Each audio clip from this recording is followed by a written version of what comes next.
Welcome to the David Ian Howe Show. I'm your host, David Ian Howe. I'm an anthropologist and archaeologist. Today I'm here with Dr. Bill Farley. How you doing, man? I'm good. I'm feeling pretty fantastic. I'm feeling good. How are you? Yeah, pretty good, man. It's been a bummer of a week with Dr. Goodall being gone, but you know. Yeah, that was rough. That happened right in the middle of my grad seminar this week, and did it really? We went like directly. Somebody just like saw it come up on their phone, and we just went directly into like a group morning session. I'm not kidding. It was pretty intense, actually. It was wild. Yeah, man. And no, you continue. Sorry. Oh, I was just going to say that class. It's I think it's 9 students, and 8 of them are women or young archaeologists, all women, and just I don't know. You just see that impact that she had on the industry, and especially on women trying to get into this industry and trying to get into anthropology more broadly. It was very powerful to sort of witness right there. So I don't know. Yeah.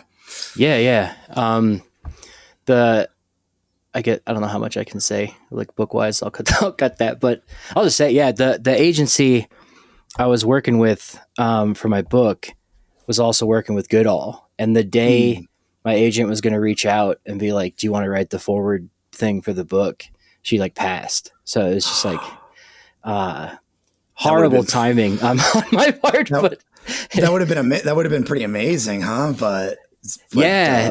But because of that, I was like, just like I love Jane Goodall. We all do. Like, she was on the Wild Thornberries when I was a kid, and I just had books of her and stuff, and it just didn't hit me because it was like I almost met with her this week, and then she died, and then just seeing the outpouring from everyone. Like I saw Bill Maher post something, like people I wouldn't have even thought would post something like that. Just saying how wonderful of a person she was, and like, yeah, just really cool. She had that rare thing as like a science communicator where she reached out way beyond just the discipline, right? And all of us that do any kind of, and obviously whatever size we all are in this sort of space of trying to do science communication of any type, it's rare to see somebody who kind of transcends that and becomes a figure that is just becomes a part of pop culture, that becomes a part of culture. And I think she was that rare instance. She was a I don't know, a Bill Nye kind of, somebody who just everybody knows and thinks about, and they think, oh, that's what an anthropologist is. Oh, that's what a primatologist is. That's what a good person is. I don't know, whatever she came to embody for people. It's pretty powerful. Yeah, for sure. And especially you touched on too with the women in anthropology, like at least for me, you're probably about the same age as me. Like growing up, the most profound and like notable anthropologist in the world was Jane Goodall. So like that's pretty damn cool, especially for young women, like getting into the field. I mean, obviously there's still many obstacles, but it's just, pretty damn cool. Yeah. Yeah. But anyway, rest in peace, Dr. Goodall. You were the GOAT. Yeah, man. So tell me a little about yourself. Like if you had an elevator pitch of who you are to the audience. Oh boy. Oh, an elevator pitch. That's a good question. Can I talk for less than 45 minutes about anything?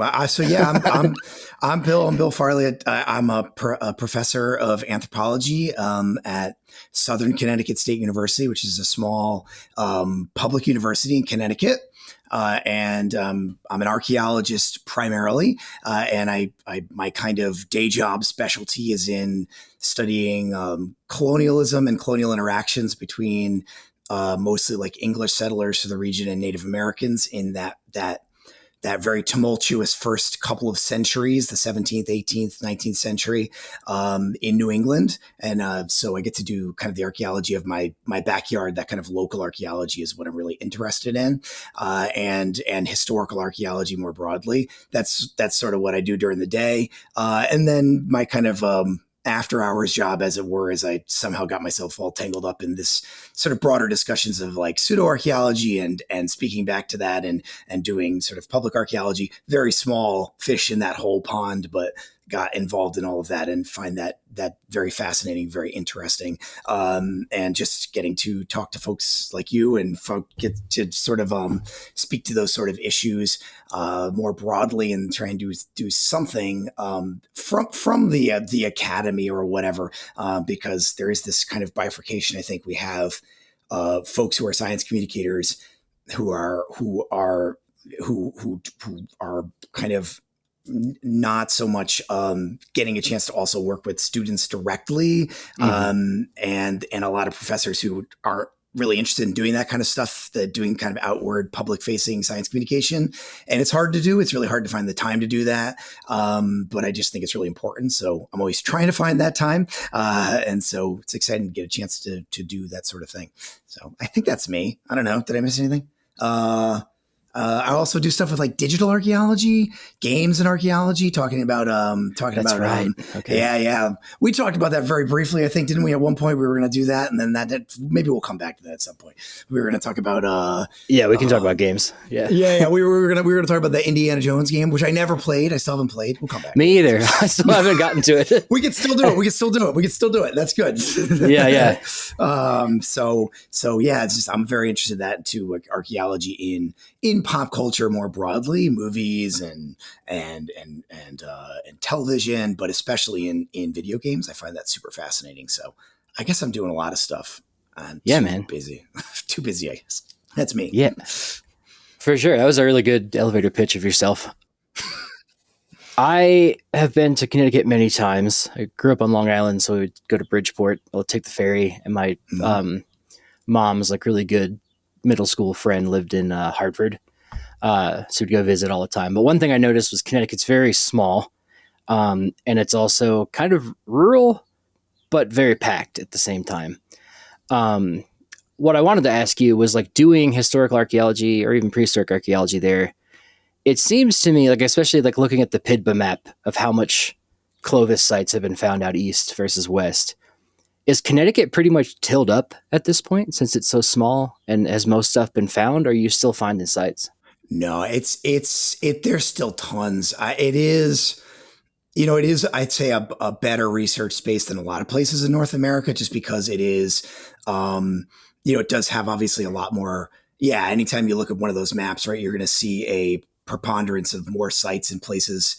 There's a correlation causation thing, right? Where you're going to have that high correlation of archaeological sites in places where there's been a lot of development. So in New England, of course, where you do have way more highways and way more projects, you do have more sites. But like you mentioned, huge parts of Connecticut are very rural. Connecticut has one of the highest wealth disparities, maybe the highest wealth disparity in the country, because we have these very big, dense cities, big urban centers, and then very rural spaces where like almost nobody lives in between. It's very tall and then wide. And huge parts of the state have barely been archaeologically tested at all.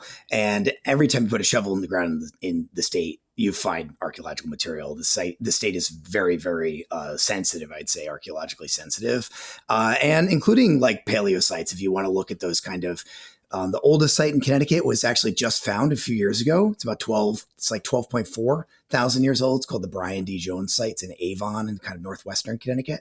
Okay. It's still sort of in the gray literature. It hasn't been reported on that much. It was a CRM project, so it's taking a little, I think, longer to get out into the literature, but extremely cool, very deeply buried site on a floodplain on one of the major rivers. Because, Connecticut, we have big rivers. We have like the Connecticut River, which is a huge river, kind of like the Mississippi of the Northeast of kind of the Eastern Seaboard. And so some of these really old sites are probably really deeply buried in floodplains. So there's still a lot. I think there's still a lot for sure. Yeah. Okay. That's pretty damn cool. Cause I remember apple picking like in Connecticut a lot. Which it was really fun as a kid, but like thinking back on it, I remember Hartford or Bridgeport, which is just, might as well be in New Jersey. And then there's like, just endless farmland at the same time. So it's a really interesting state. Like I've been to New Haven as well. I remember that now too. But yeah. And you have those big cities, and then in like the 18, I think like something like 18 by like around 1820, something like 97% of the state of Connecticut was deforested. It was like completely, and now it's actually back to like a 70% reforested. So you do have just this huge ecological impact of that last several hundred years of just the post-colonial landscape happening in Connecticut, and the impact that's had on the archaeology is pretty fascinating. And yeah, plow zones are almost everywhere, but they don't go that deep here. And most of the pre-colonial sites are much more deeply buried than that here. So there's still a lot to find, a lot. And I mean, Long Island is Shinnecock, Algonquian speaking. What's the local tribes that were there? Yeah, well, we have quite a variety. I mean, if you really kind of break it down, there's dozens and dozens, but the big ones in the state today, we have there's two federally recognized tribes, the Mashantucket Pequot and the Mohegan, which are, of course, the tribes that there's the two reservations that are still there that have the two casinos that people know about, Mohegan Sun and Foxwoods. But there are also several state recognized tribes, the Eastern Pequot and the Schaghticoke and the Golden Hill Pawcusset. But then there are many other tribes. The area where I mostly work in, the New Haven area, is sort of the traditional homelands of the Quinnipiac, which was actually kind of a very interesting. They were probably smaller kind of bands that probably saw themselves as separate, but were connected by family traditions. And a lot of others. It was really pretty complex, but the big ones were probably the Pequot and the Mohegan. By the time you get to the 17th century and Europeans are starting to arrive, those are the ones people probably have heard of before. And they had a huge impact in those first couple of centuries after Europeans arrived. A lot of conflict and engagement in those centuries. Yeah. Wow, I did not know that. Okay. And I guess kind of like Long Island or upstate New York in a way too. It's like wigwams, longhouses, things like that. A lot of hunting, farming, corn. Absolutely, yeah. You've got similar look in a lot of ways.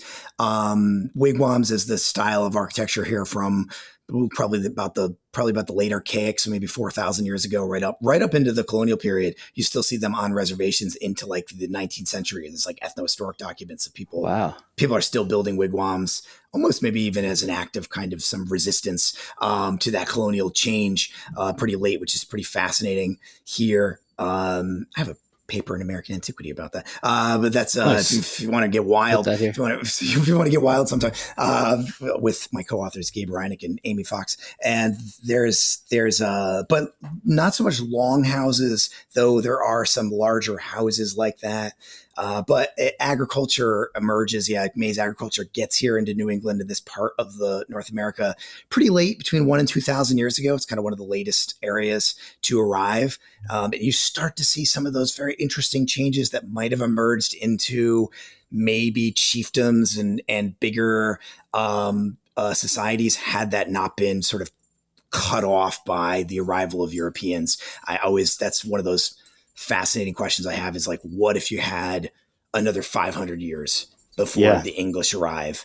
Would you have seen a Cahokia style stuff emerge? Not that it matters, right? The societies that were here were complex, were vibrant in their own ways, but it would have just been, it's just interesting to kind of, as a thought experiment, to think what might have happened had colonialism not occurred in this space at that time, because agriculture had only been here for probably a few hundred years at that point.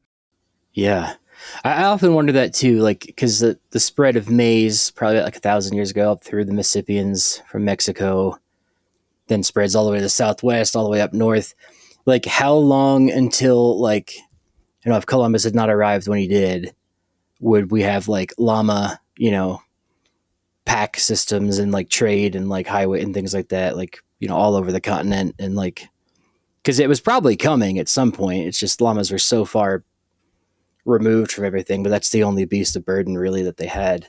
It's so hard to tell, right? Because it's everything always travels on its own trajectory, and you're going to get a completely different historical trajectory with a different part of the world. But it would certainly have continued to change and been its own unique thing. And it's sort of depressing to think about. What was lost to time. But there's this colonialism, man. It's a hell of a thing. So yeah, they really worked them over pretty good. to say the least. But what got you into? I mean, are you from Connecticut? I should ask you that. I am from Connecticut, so I'm a rare lucky instance where I left Connecticut to go to school for a while, and then have a job back close to where I grew up, which is rare. For to have a sort of a tenure track job like the one I have, that's close to family and things like that. It's very lucky to have that kind of job at all. It's hard. It's a very hard career path. But to have one that's also close to home is wildly lucky. I don't take that for granted. That's for sure. For sure. And I know a lot of people, like if they ask me for advice, I mean, I never got my PhD, but they're like, what should I get one, blah, blah, blah. And I've heard this, I think Angela Perry told me this, but like you have to be willing to live somewhere that, you could be in Boise State or like in the middle of Indiana somewhere. And you have to be prepared to live there and also know the archaeology of that spot. So where her advice is like, if you want to end up in Connecticut or you want to end up in California, do your undergrad or your master's there first, so you have that experience, or do some CRM there. Because a lot of people get moved around. They pick a random job where they can get one, and then they got to uproot their whole, wife and kids or their husband and kids. And you really lucked out, man. That's cool. I truly did. I got lucky, and they were looking for, it's a really good point. Like they were looking for a local person. They wanted somebody who could teach a field school that was local.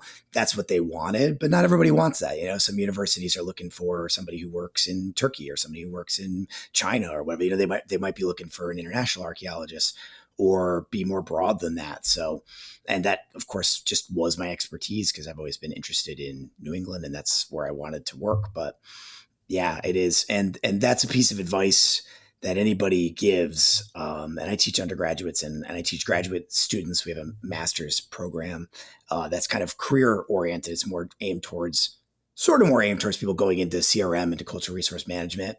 And, to give them that ability to move into those kind of upper positions in CRM, though also to train people for PhD programs. So that kind of conversation about like, should I go on to a PhD program or should I maybe just do the master's and maybe jump into either a federal job or a state job or an industry job?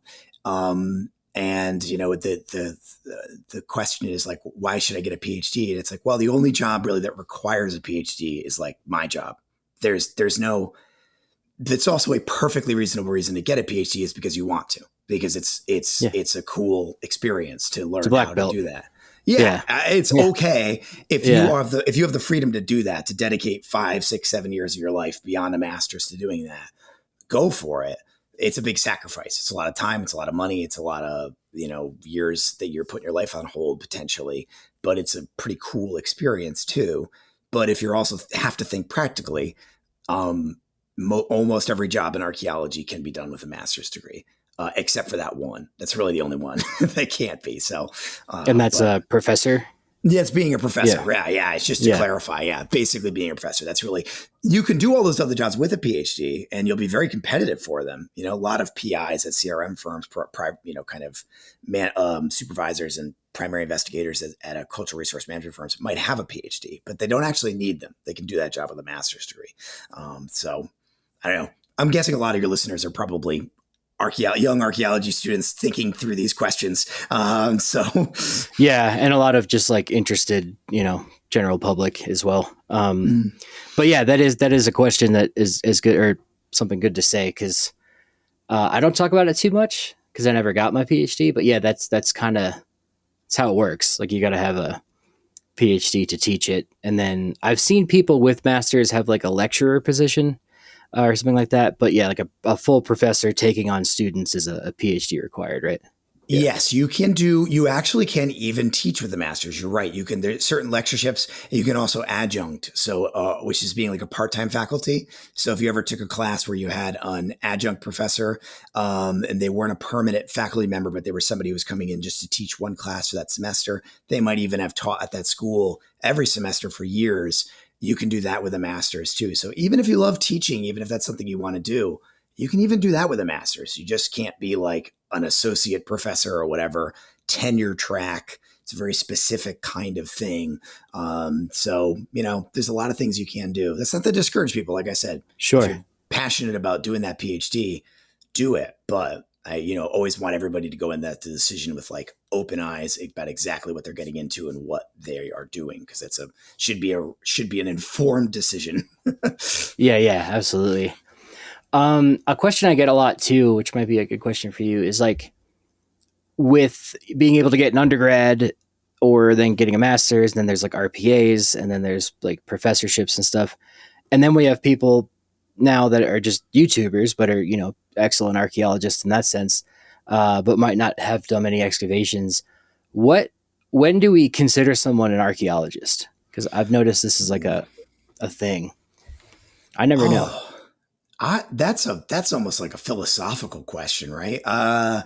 Is somebody an archaeologist? I mean, I don't know. I think when you're doing it, I have feelings about that, because some of the best archaeologists I've known, and I have strong feelings about this at the moment, frankly.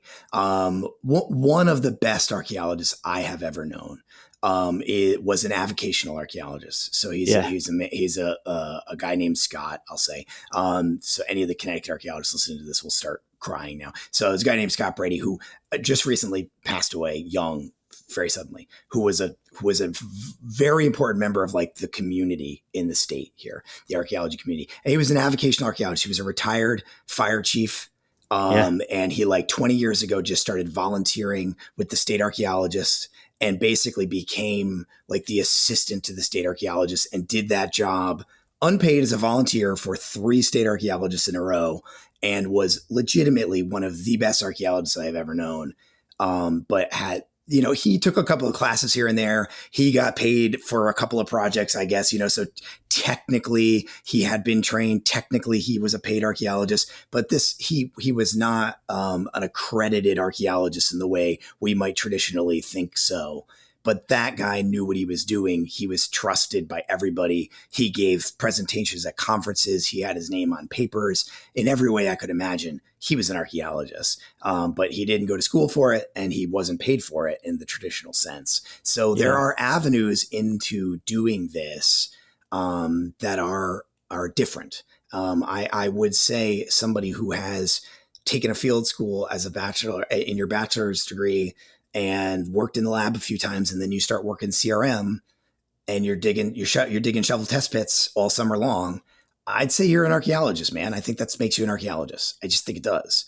I'd say if you study this stuff for a while and you are making YouTube videos about it and you are doing that work of really researching and doing good faith effort to make content that educates people, I think that probably makes you an archaeologist too. I just think that I think there's no reason to restrict that title. It's not that special. It's, it's just, it's just a thing. It's just a thing we are. There's different ways that you can be it, in my opinion. So that's a great answer, man. Because there are people who are like excellent and like borderline like genius field archaeologists, but they can't teach, or like they might not have the ability to publish well either or write well, but they're great in the field. A lot of people end up just in CRM doing that because they're really good at digging. They know how to soil profile. They can tell you anything about the projectile points of the area, but they're just not suited for the academic part. But they're still a great archaeologist. Yeah. One of the beautiful things about archaeology is that it's like wildly interdisciplinary. It's everything. And this is something I teach every semester. Like, it's social sciences, it's humanities, it's bench sciences. It takes all kinds, in the sense that you can't really do archaeology like on your own. No one archaeologist is doing it all. And you also do need people who are field people and lab people and writers and communicate, and expanding that, right? You need communicators, you need people, you need advocates, people who are going to Congress and like getting funding, and you need people who know how to work, for your state SHPO office, your state historic preservation office, and make that stuff happen, make the laws happen or whatever. It takes all those people. I used that word community before.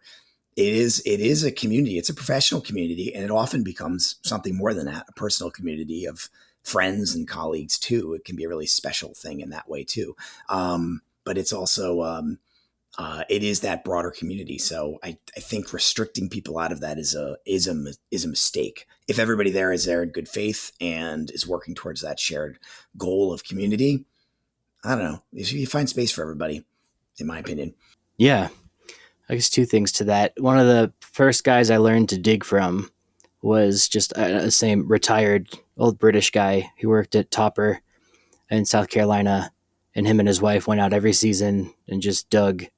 And he was just so good at digging, and he was so meticulous and really good at explaining, the site to me and stuff. And like, he was an engineer his whole life, but just retired and got into archaeology. And yeah, it's interesting in that sense. But on the other end of what you're saying too, yeah, not to say it's like a brotherhood or like, an organized mafia or something, but like, it's like, I'm trying to think of the word fraternity, not either, but like, there's so many people at an SAA conference that I don't know, but I do know like, oh, that's, Vance Holiday or something like that. Like I'll point and be like that, or that's Bruce Bradley. And then you'll meet other people from other schools who, have a similar pedigree to you. Like you share the same like academic grandpa or something. And it's something to talk about. It's just like not to say religion either, but I guess you can kind of understand what I'm saying. Like I can talk to any other anthropologist or archaeologist about Goodall, or I can talk about Binford or something like that. And we can have a conversation and some stories to swap and all that. Yeah. Oh, I'm sure we could spend an hour and a half talking about Lou. We can talk about Lou. I'm sure. Yeah. No question. No doubt. I don't know. Maybe it's a culture. Maybe that's the word we use for it. I guess so. Yeah. I don't know. No, it is. It is. And I'm sure it's not even just, I'm not sure it's not just archaeology. I'm sure there's a lot of communities and disciplines and things like that, but there's something of a passion to it, right? I know you've found that. I'm sure you have, right? But there's something about this thing that we do that people are obviously drawn to. I don't know exactly what it is, but there's something about it. People just want to know about it. They want to hear about it. Everybody's got an opinion about it, even bad opinions, but everybody's got an opinion. And I don't know, that's not true of everything. It's people hear that you're an archaeologist at a party and they want to hear you talk about it. It's like, are you sure? It's actually very boring. And like, it's yeah. Okay. I see what you mean now. Yeah. So there's, I don't know, we end up doing something kind of special because apparently we're talking about something that's at people's core. It's probably that shared human thing. It's probably that heritage, right? It's probably that connection, like with Jane Goodall, right? Like there's a reason that everybody knew who she was. She was goodness. She was people saw who she was and what she did, and they saw humanity, right? They saw that something at the core of like who we are.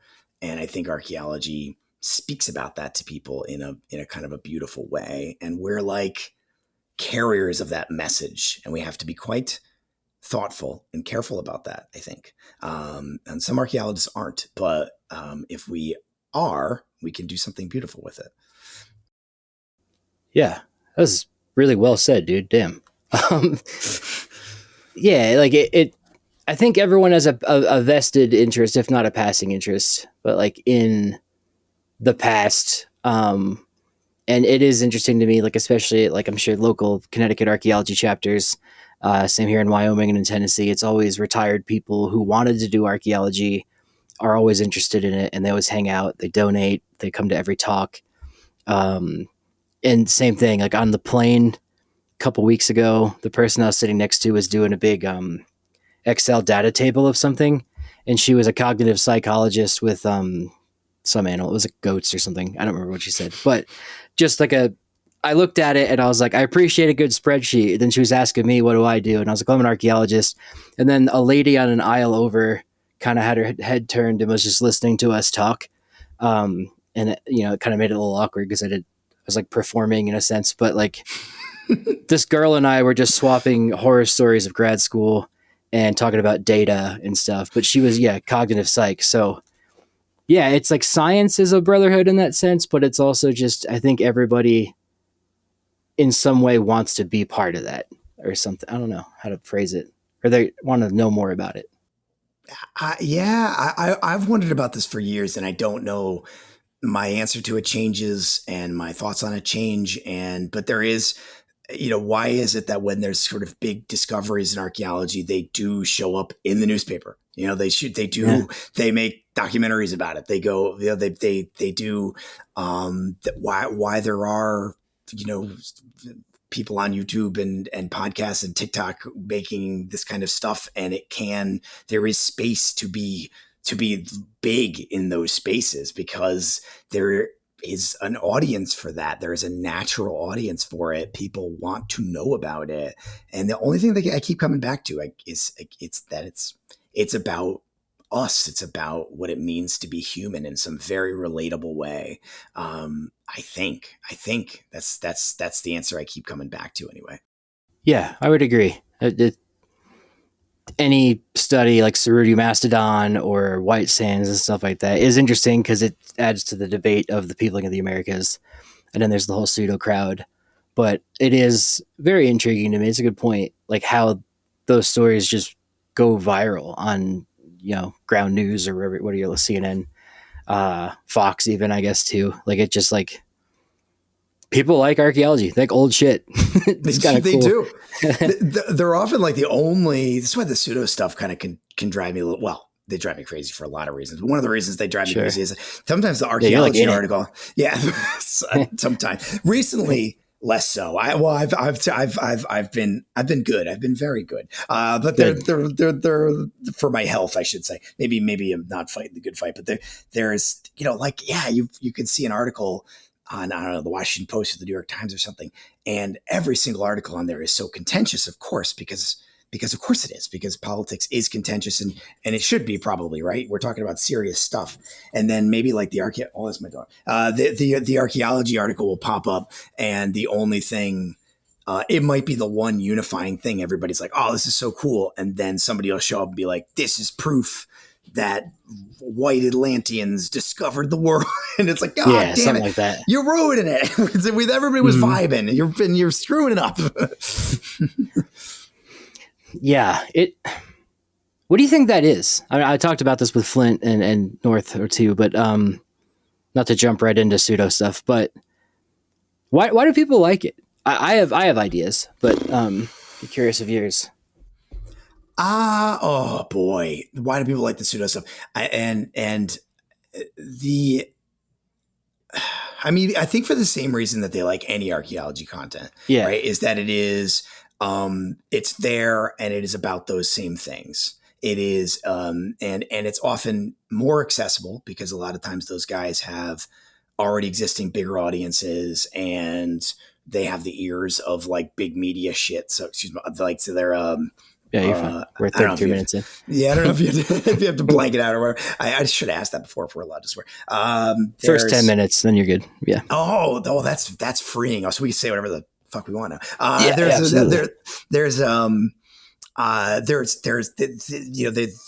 can get onto these places and they get a lot of attention because they're saying, obnoxious, loud, crazy stuff.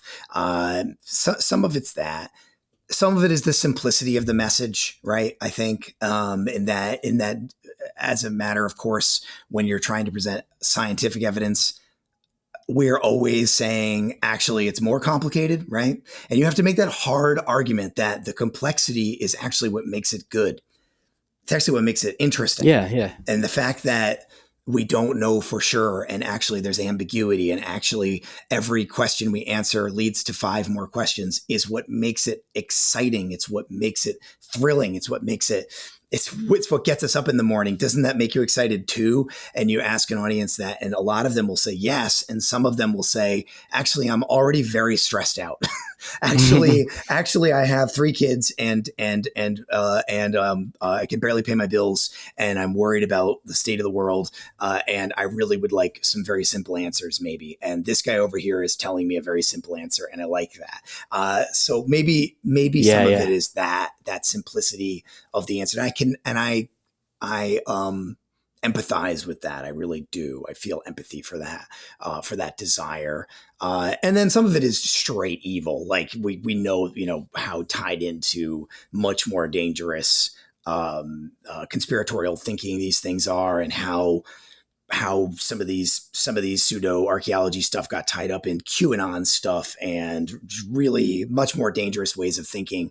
And those things are cyclical. So you get guys from like just QAnon as a sort of case study that everybody knows about, right? You get like QAnon guys who show back up in pseudo archaeology theories influencing it, and then in a big circle. And there's no curiosity there. That's a feedback loop that just makes everything worse. So there's different shades, I think, maybe people who are just ending up there because it's in front of them and it's sparking that natural curiosity. Folks who want an answer to questions and they just don't have the bandwidth to answer the call to complexity. And then people who are actively, I think, poisoning the well of information. And not everybody can be lumped into one of those three categories, in my opinion. I think we make a mistake if we try to. If we try and say everybody's in any one of those three categories, I think it's a mistake. So that's my thoughts off from the hip. Yeah, no, I like that a lot too. And I have many thoughts on it, but I'm pretty much in agreement with you. I think one thing I will say for sure is Hancock is I would say a brilliant writer, and he's a gifted speaker. Mm-hmm. And I think, that obviously leads to why he's so successful. And it's rare for archaeologists, except for you call back to Goodall, but I guess who wrote? Fagin's really good. And then who else am I thinking of? Is it Service Solons? I think it's Marshall Solons, maybe? Marshall Solons. He wrote Taking Charge. I have it right there. I can't remember who wrote it. Marshall Solons is a cultural anthropologist, but I think, actually doesn't matter. But yeah, some people, point being, I can't really think of many who write really good books. And then Jared Diamond, obviously he's an ornithologist, not an archaeologist, but wrote a Pulitzer Prize winning book on world history. That everybody hates. Yeah. Because it lacks citations and makes some bold statements and stuff. But we need more people doing that kind of thing, I think, but are cited and scientific and things like that. And I think grad school didn't really teach me. I guess it did because I'm doing it now, but how would I say this? When you go to the SAAs and see people giving papers, there's no there are paper contests. Sorry, I'm getting off track here, but an undergrad or a grad student first year presenting their first SAA paper, it's always very dry. They're rigid and usually out of breath and things like that because it's scary. But I think we need to have a bigger focus, especially now with media, of teaching students to be able to talk about your master's thesis in an elevator in 2 minutes, in 30 seconds. And there are some opportunities to do it, but there aren't many. And I'm obviously I'm in agreement with you on this. And the idea that public science communication and engagement is we've known that for decades. And yet you're completely right. In almost every grad program, certainly the ones I went to too, they taught you how to communicate to a scientific community, how to write a research paper, how to write a dissertation and a master's thesis or whatever, how to write a journal article, how to write that kind of book, and how to present at a conference, which is a particular type of presentation. Some of us, my guess is you probably did too, tended to want to push and bend those rules. I know that even in grad school, and certainly now when I go to conferences and I give papers, I'm always trying to have fun with it and bend that format to make it a little more like a YouTube video or something. Cause I think that's fun. Yeah. But there's very few places where there's a formal way that's integrated into that education. And there absolutely is a sense that that's somehow a lesser path to go that route. That's what you do because you couldn't hack it, on the real route, which is wrong and bad, in my opinion. I think it's simply a different route. When we look at somebody like you, or we look at the Milos or even a Flint, right? Somebody who did do like a PhD, right, but now is absolutely doing more of that public approach, and ask ourselves who is having the bigger impact on the public's understanding, the more people's understanding of what archaeology is, you guys or everybody who gave a paper at the SAA last year. It's no contest. It's not even close. It's not even, It's astronomical, the difference between those two. And to pretend like those skills to help create more people who can do this kind of work. Because right now it relies on, I don't know, talent. It's just an understanding that every once in a while, somebody will just be able to do it. And we expect that they'll be able to, we'll get a Jane Goodall every once in a while. You know, we'll get a Brian Fagan every once in a while. You know, we'll get somebody like that who can just do it. You know, we'll get a Milo Rossi every once in a while. I don't know. Yeah. And that's a pretty bad system, you know, because you got a guy like Graham Hancock. He's coming out of journalism. Well, journalism literally prepares people to do that, to do what he does, right? Convincingly. Make good arguments, be interesting and approachable, and make connections and do all the stuff that he does so successfully. So I completely agree with you, 1,000% agree with you. It should be more integrated into how we teach, and that's going to take a generational shift, I think, big time. I agree, especially in like this post-COVID super digital world. And like, I mean, I never published my master's thesis. I really should have. It's outdated at this point. But you could update it a little bit, throw some sources in there. Yeah, it should be easy enough. Might as well. But I made a video on it that got like 4,000 views way back. I need to do it again. But like, it was still more people than would ever read it in American antiquity. Absolutely. Or maybe about equal, but yeah, it just, no public people are going to read that in American antiquity, really. So that felt good to me. And what am I going to say? Oh, like my dog lecture. That was probably the best video I've put out. It got like 100,000 views the first week, and I think it's like up at 600 now from 3 years of being up. And I did Mark Gagnon's podcast a few weeks ago. He's a comedian, and he was just pulled me. I asked him for comedy advice afterwards, but he told me, like, whatever it is you're doing, like the fact that a lecture just you gave to a class, it has that many views, like whatever, you just keep doing that, which was really encouraging from a comedian. But it did also made me think too, like every time in class when we had a term paper, I dreaded it because I didn't want to do it. I did it the night before, took a bunch of Adderall.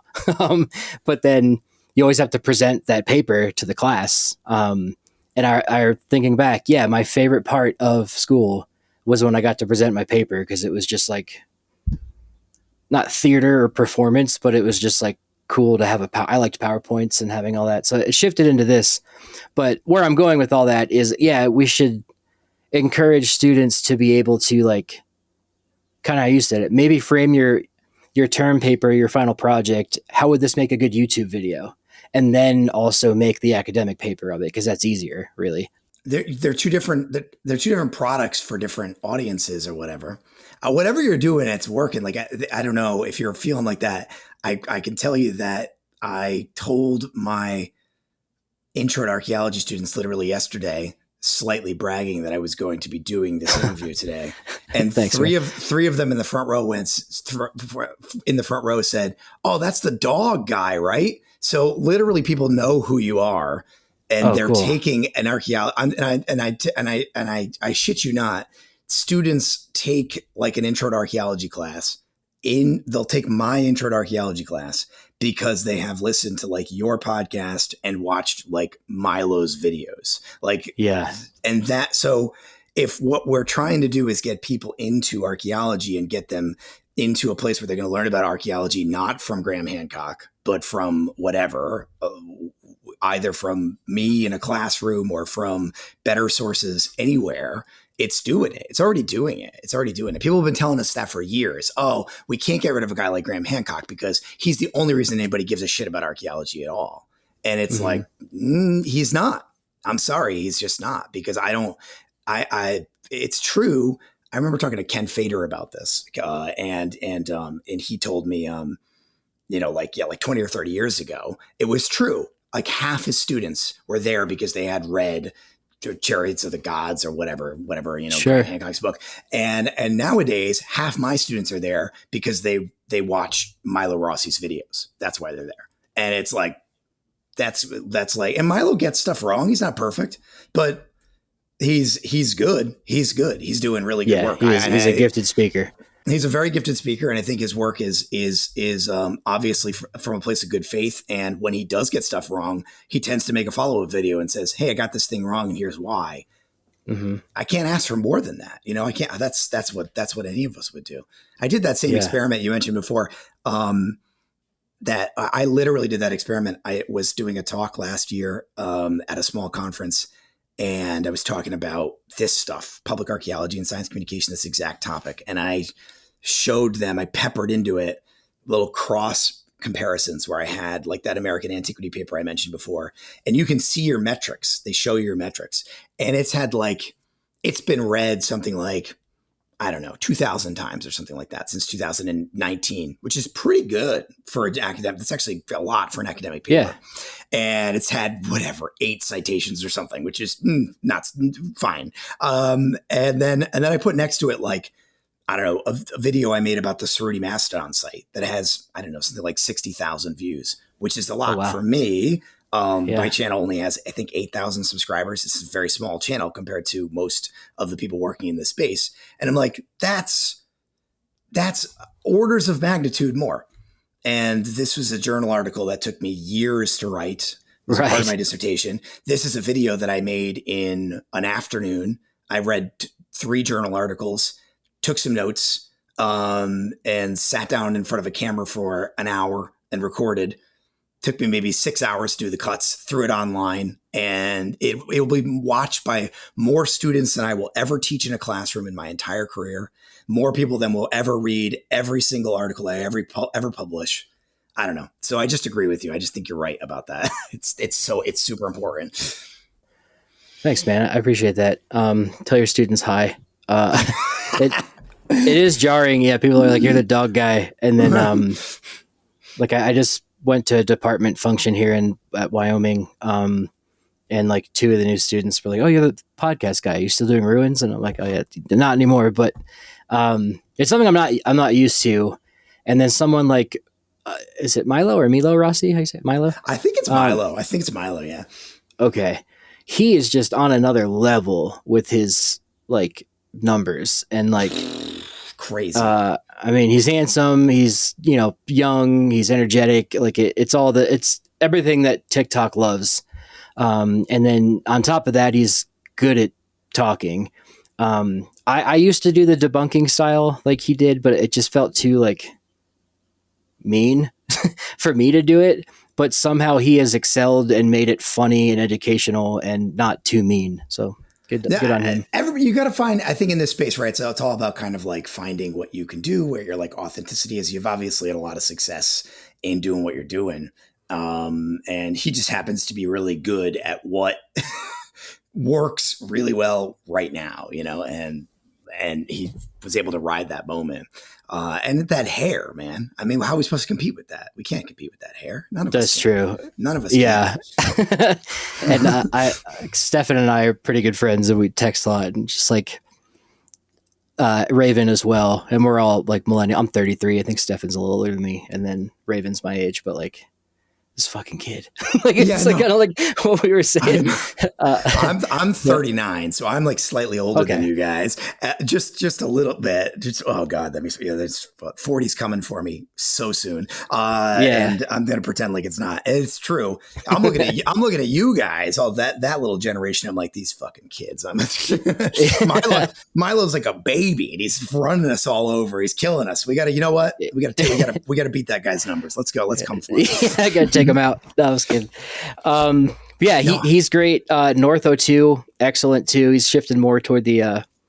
He's releasing it today, I think, but an LA production team helping him make an early Stone Age show that's kind of CGI, but showcasing weapons and the brutality of the Stone Age and stuff, and all that came from just saying, hey, if anyone wants to make a show about this, hit me up. And he's got the numbers to do it, and good for him. It opens up those opportunities in that where there is a kind of I think we're at kind of a critical mass where there are enough folks who are getting there. And we can see that. I mean, the whole effort over the last couple of years where all of us were kind of working together a little bit, and we all made these connections that obviously are leading to stuff like this and so many great things. But also just good collaborations and building that sort of community out. Obviously that's helping everybody. But I just think there's a sort of critical mass that's going to make that keep growing. Stefan Milo, his stuff is so good. He should be winning awards for how good his videos are, or should be hired by Nat Geo or something. It's literal documentaries. He's got like little babies. Like, I don't understand how he does it. Yeah. It's wild. Like him and Stefan have Northo2, I don't want to give his real name, have a little group chat where we're like, is this thumbnail good or like whatever? And then it's every Saturday or whenever I'll pop on YouTube and like there's a new Stefan video, and like I hesitate to click on it because I know it's going to be so fucking good, and I'll never be as. This is going to make me feel like shit. Yeah, I mean, I'm going to love it. I'm going to be so entertained. I'm going to learn stuff, but it's going to make me feel like a piece of shit. Yeah, exactly. But at the same time, when someone's like, have you made a video on this, or could you tell me more about this? I'm like, yeah, see Stefan's video on this. So I just give it to him, and it's good. He's a good example of someone who, like going back to the, when do you call someone an archaeologist? He went to undergrad for it. He knows how to read research. He knows how to do stuff. I don't think he's excavated more than he did in undergrad, but he is so good at digging through the literature and saying it. So he's an archaeologist to me, and he has my culture professor called it like lenses. You want to put your processual lenses on, or you want to put your structural functional lenses on. But like Stefan's got he's got the lenses. He's lensed up. So he knows what he's doing. No, it's like insane to think like you look at a guy like Stefan Milo and think, oh, that guy's not an archaeologist. Insane. Or Milo Rossi, I think, has a bachelor's degree. Like, he's like 14 years old, for Christ's sakes. I mean, come on. I mean, he's like a baby, but he obviously has incredible skills, and he's bringing those skills to bear. And yeah, obviously Stefan is, I don't know. The guy obviously knows what he's doing, and he's a researcher. He's a scientist. He's an archaeologist. He just is. Traditional graduate school is one way to build those skills. It's not the only way. It's just not. Yeah, I'd agree. And you could say I can say that I'm an insider. What can I say? I'm from the ivory tower of Southern Connecticut State University. We are located close to Yale. That makes us ivory tower adjacent, I guess. Yeah, you're the enemy. No, speaking of, though, I was going to ask you, shifting to that. I've seen your videos, and I love your energy and the way you cut it and all that, and like you're with the chalkboard and stuff. I can tell you're good at teaching. I haven't seen you teach directly, but do you enjoy it? And like, what's your style? Like, I do. I more than enjoy teaching. Teaching is what I do. Teaching's my thing. Tell. Teaching's my whole jam. I mean, I could have taught anything. So my father was a teacher, and most of my family members are teachers. Not college. He was a high school biology teacher. Okay. And that was the first person to sort of do like post grad stuff. But I kind of fell in love with it. I had that exact conversation. We were talking before about that conversation about, do you go to a PhD? I cribbed that completely from one of my professors in my master's program, who I told him I wanted to go to a PhD program, and he sat me down and gave me that exact speech. And he said, what do you want to do with a PhD? And I said, well, I want to teach. I want to be a professor. And he said, oh, okay, well, you can do it then. Otherwise I was going to tell you not to bother. I fell in love with it. And I love doing it in the classroom. I love in the laboratory. I love teaching in the field. It's probably the most teaching in the field is right. Like an incredible experience. It's the coolest fucking thing in the world. I love doing mentoring, working one-on-one with students, advising, doing like independent research work with students. working with grad students who are like a little older and more experienced at their kind of working on that like expert level is really special, really, really unique experience. And that's the advice I've given to anybody who wants to do this kind of public archaeology stuff. And again, I'm much smaller than all these other people we've been talking about, but my advice always would be to bring whatever thing you can do, whatever skill you have. And that was the skill I had. I'm a very experienced teacher, and I apparently have a talent for it. So I just thought, how can I just do that? Just put a camera in front of me and I'll just do the same thing I do in a classroom for 45 minutes. And people seem to get a lot out of that. And that seemed to work for me. Again, my goal was never to be huge. I never was going to have the time to make a channel that was huge because I have a full-time job and I've got kids and I just knew I was never going to be able to dedicate myself to that. But it did work in some ways. So I just love it. It's just a real passion. So I'm really, really lucky to be able to do it as much as I get to do it. Yeah, I can tell, man. It's like it's exuding from you as you speak. But it's like teaching for me. I mean, I TA'd in grad school and I've like guest lectured in several classes. I just did a speaking engagement thing for Brandeis the other day, where I just zoomed in like Dr. Evil on the big screen into this lecture hall. But they asked me questions about dogs, and they had dogs like running around in the little lecture hall. It was cute, but it was fun. Yeah, it was really fun. But in that sense too, it's like you got these young students who are eager to learn, and I think they watched my TED video before the lecture, like to preface it, so they had questions based on that, and it was just like, I don't know how to describe it. I'm going back to teaching now too, but like whenever I'm in either if I'm doing it digitally like that or if I'm doing it in a lecture hall, it's kind of nice when you can see kids like tuned in, and then like I'll see a kid just like dozing off or on his phone or something like that, and it's like, okay, maybe not that lecture, fix that slide up, he's not engaged. And like I'm incredibly anxious. I'm sure you are too with ADHD as well. So my mind, like while I'm speaking about something I've said 16 times about dogs, my brain's like, why is that kid not listening? Like, how do I fix this? And like my brain is crazy. But the rush you get when someone asks a good question or they look engaged. I mean, it's the same for like comedy, or I guess for motivational speakers, I guess too. It's the same kind of thing. Like your audience is your barometer for how you're doing. And all that to say, I really enjoy it. It's like, I guess the performative aspect is fun to me, but the just teaching, and when people are as stoked as I am about something, it makes me happy. I don't know what that is. There's an energy to it when you're in a room with students. There's an energy that maybe stand-up comedy is a similar thing.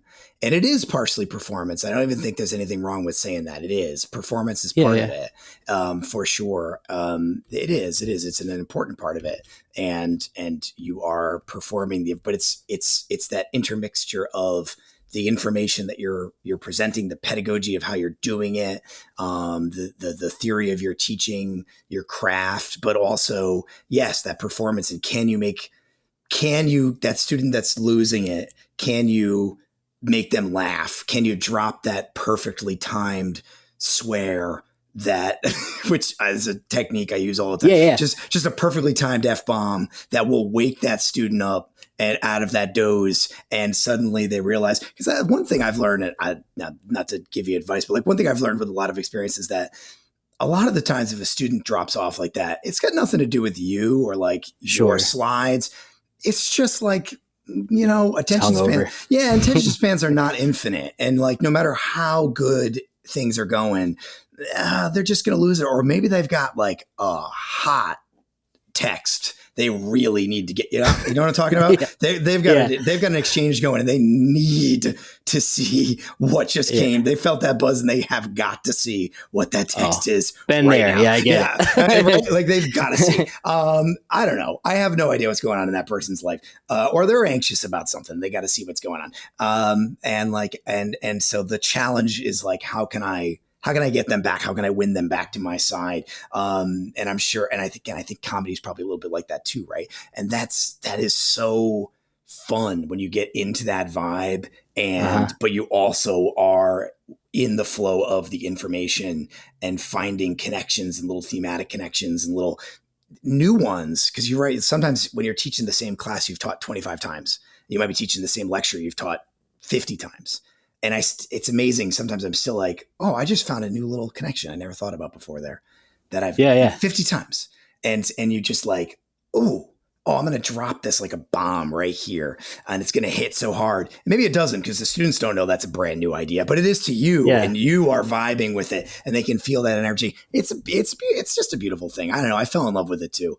And I don't know. You just do that with the camera. You just pretend like the camera is students and it works. So I think that's what you're doing. I think you're doing the same thing as far as I can tell.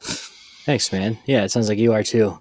And that's a good point too. It is, I guess stand-up comedy is the closest thing because it's like, I mean, motivational speaking is still lecturing. So yeah, comedy is closest, but like you're writing material and then you're finding out what works. And you mentioned the cursing too. I noticed when I was in school, like I had a Spanish teacher in high school who would just drop like, God damn it or shit here and there. And it just made him more human to me.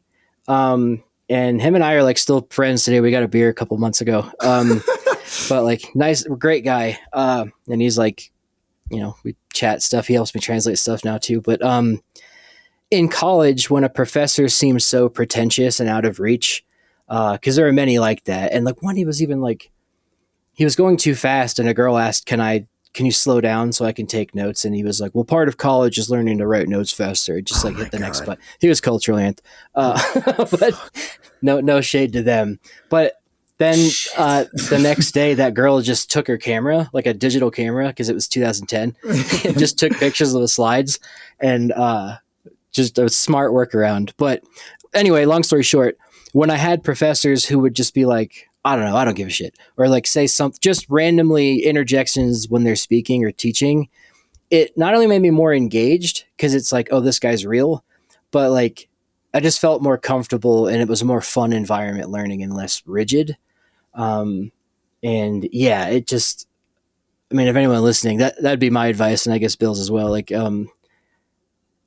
just be fun, like have fun with it. You know, is that maybe that's the way to put it? I tell stories, little anecdotes, intentionally let yourself get sidetracked. I make it very clear to students that that we talked about ADHD before, they can like ask me questions and I almost challenge them. I do it low key. They don't realize that I'm challenging them to do this, that they can ask me questions to try and set me off track. So they'll ask me questions that are good questions, but they're like, oh, I'm going to see if I can get them to go off on a tangent and then go off on that tangent and then find a way to bring it back so that it thematically works back in. And you just really fucking wow them, like you just gotta play with the format and make it fun and be, I don't know how many teachers we have in the audience. I don't know. Be confident in your skills. Yeah. You know what you're doing. You're up there for a reason. You've been entrusted with that for a reason. Don't be timid. I don't know. You're probably better than you think you are. That's great advice, man. And yeah, to anyone listening who wants to start a YouTube channel or do something similar to that, same thing. Like you just gotta enjoy it, have fun. And like, I get comments sometimes that people are like, you just go off topic so much and then eventually get back. But like, that's just how I think and talk. And, I think that's an ADHD thing. I gotta tell you, it's a superpower. Really? People don't know about. They don't realize when you got ADHD, you got a second brain back there, and you just keep the original topic running in the background, and you go over here for a while, and then whenever you want, you just go, okay, I'm going back to that old topic, and you just bring it back. They don't know you can. It's just a skill. If I could find a way to map that digitally and see what it looks like, it's probably like giant peaks and valleys till it gets to. That'd be kind of fun. Probably some AI thing can do that, but it's the same thing with me. And like, I mean, we talked about this before we started recording, but Bill and I both have ADHD. If that's not obvious, if that's not clear. But yeah, it helps me for sure. I mean, there are many I do like the superpower aspect. I agree with in many ways, but other people like I think only ever talk about the positives of it, like how it's good. But it's also crippling in many ways because you can't get stuff done. And like when I was in high school and like middle school, my mom would be like, "Wake up!" And it's like, well, my brain just doesn't shut off till 4 a.m. So like I'm gonna be tired. And I always notice that like people, I'm not a morning person. I function best at night. I function best when I can like ramble. There's other, crippling things to it, but it is, and I'm tangenting trying to find where I was again, but like, it just helps me think fast and it helps me, I think, be creative in that sense. And like for you, obviously as well, I guess you could. Yeah, it's a give and take. It's exactly that with me. Like it helps me think. I can think very quickly, which is a danger because sometimes you think so quickly that you, can't like say shit before you realize, I probably shouldn't have said that. I should have thought that thinking about out loud. Yeah. I should have probably thought that through before. Other people I've heard people have told me that they sometimes actually think about shit before they say it, and I'm like, I don't know what that feels like. I've never experienced it. I don't know. I don't know if that was, but it makes you very quick and very creative and very witty and funny or whatever. I think is a lot of people experience that, but yeah, it also makes it hard to get things done. Yeah, it's very hard to focus, and it is a neurodivergence and all that good stuff. But boy, there are a lot of archaeologists who are diagnosed neurodivergent one way or another. Oh, yeah. A lot of them. It's like the special interest thing. I mean, everyone, I think autism gets overdiagnosed by people like on TikTok. And they're like, oh, I guess I'm autistic because I don't like the sound of oatmeal. But it's like, no, there's more to it than that. But everyone does, whether they're autistic or not, or ADHD or not, or just, have a special interest. I think archaeology, kind of going back to what we were saying, where everyone's interested in it, it's just something, it's like kids with dinosaurs. Like I've seen like my whole TikTok, my brother's like disabled autistic, but like, so I get a lot of that on my feed, but like a 4-year-old kid who can name every species name of dinosaurs or like things like that. And it's like, archaeology is the same way, but there's just so much more to it, and it encompasses so much interdisciplinarily that like that's why there's so many of us that specialize in different things, but we're all just like a little tizzed out on it. Like I don't know how else to like say it without being offensive, but people are always amazed that I know absolutely nothing about Egypt I just don't know. I don't know shit about Egypt. I'm sorry, guy. I'm sorry. Or like Rome or ancient Greece. We'll call up Flint and he can tell you about Greece. I guess he's the Greece guy. He's our Greece guy. We'll get him in here. Yeah. I just don't know. Like, I don't know anything about Egypt. I know about as much about Egypt as like a kid who has like one of those like picture books. I have to teach about Egypt in my introduction to archaeology class, and I know what I teach, and it's very simple, but like I don't know the different. Do not know as much as that kid who has memorized all the different pharaohs and all the different. It's you. There's way too much. Archaeology is everything. I do tell a joke in like my first lecture in that class, or my intro class every semester. I'm like, if you think physics is complicated, it's got fucking nothing on archaeology and anthropology, man. That physics has rules that it's got to follow all the time. Culture, that's a great point. Culture's got there's no rules. Every person is different. Every culture is different. Every moment in history is different. It's constantly moving. It's constantly changing.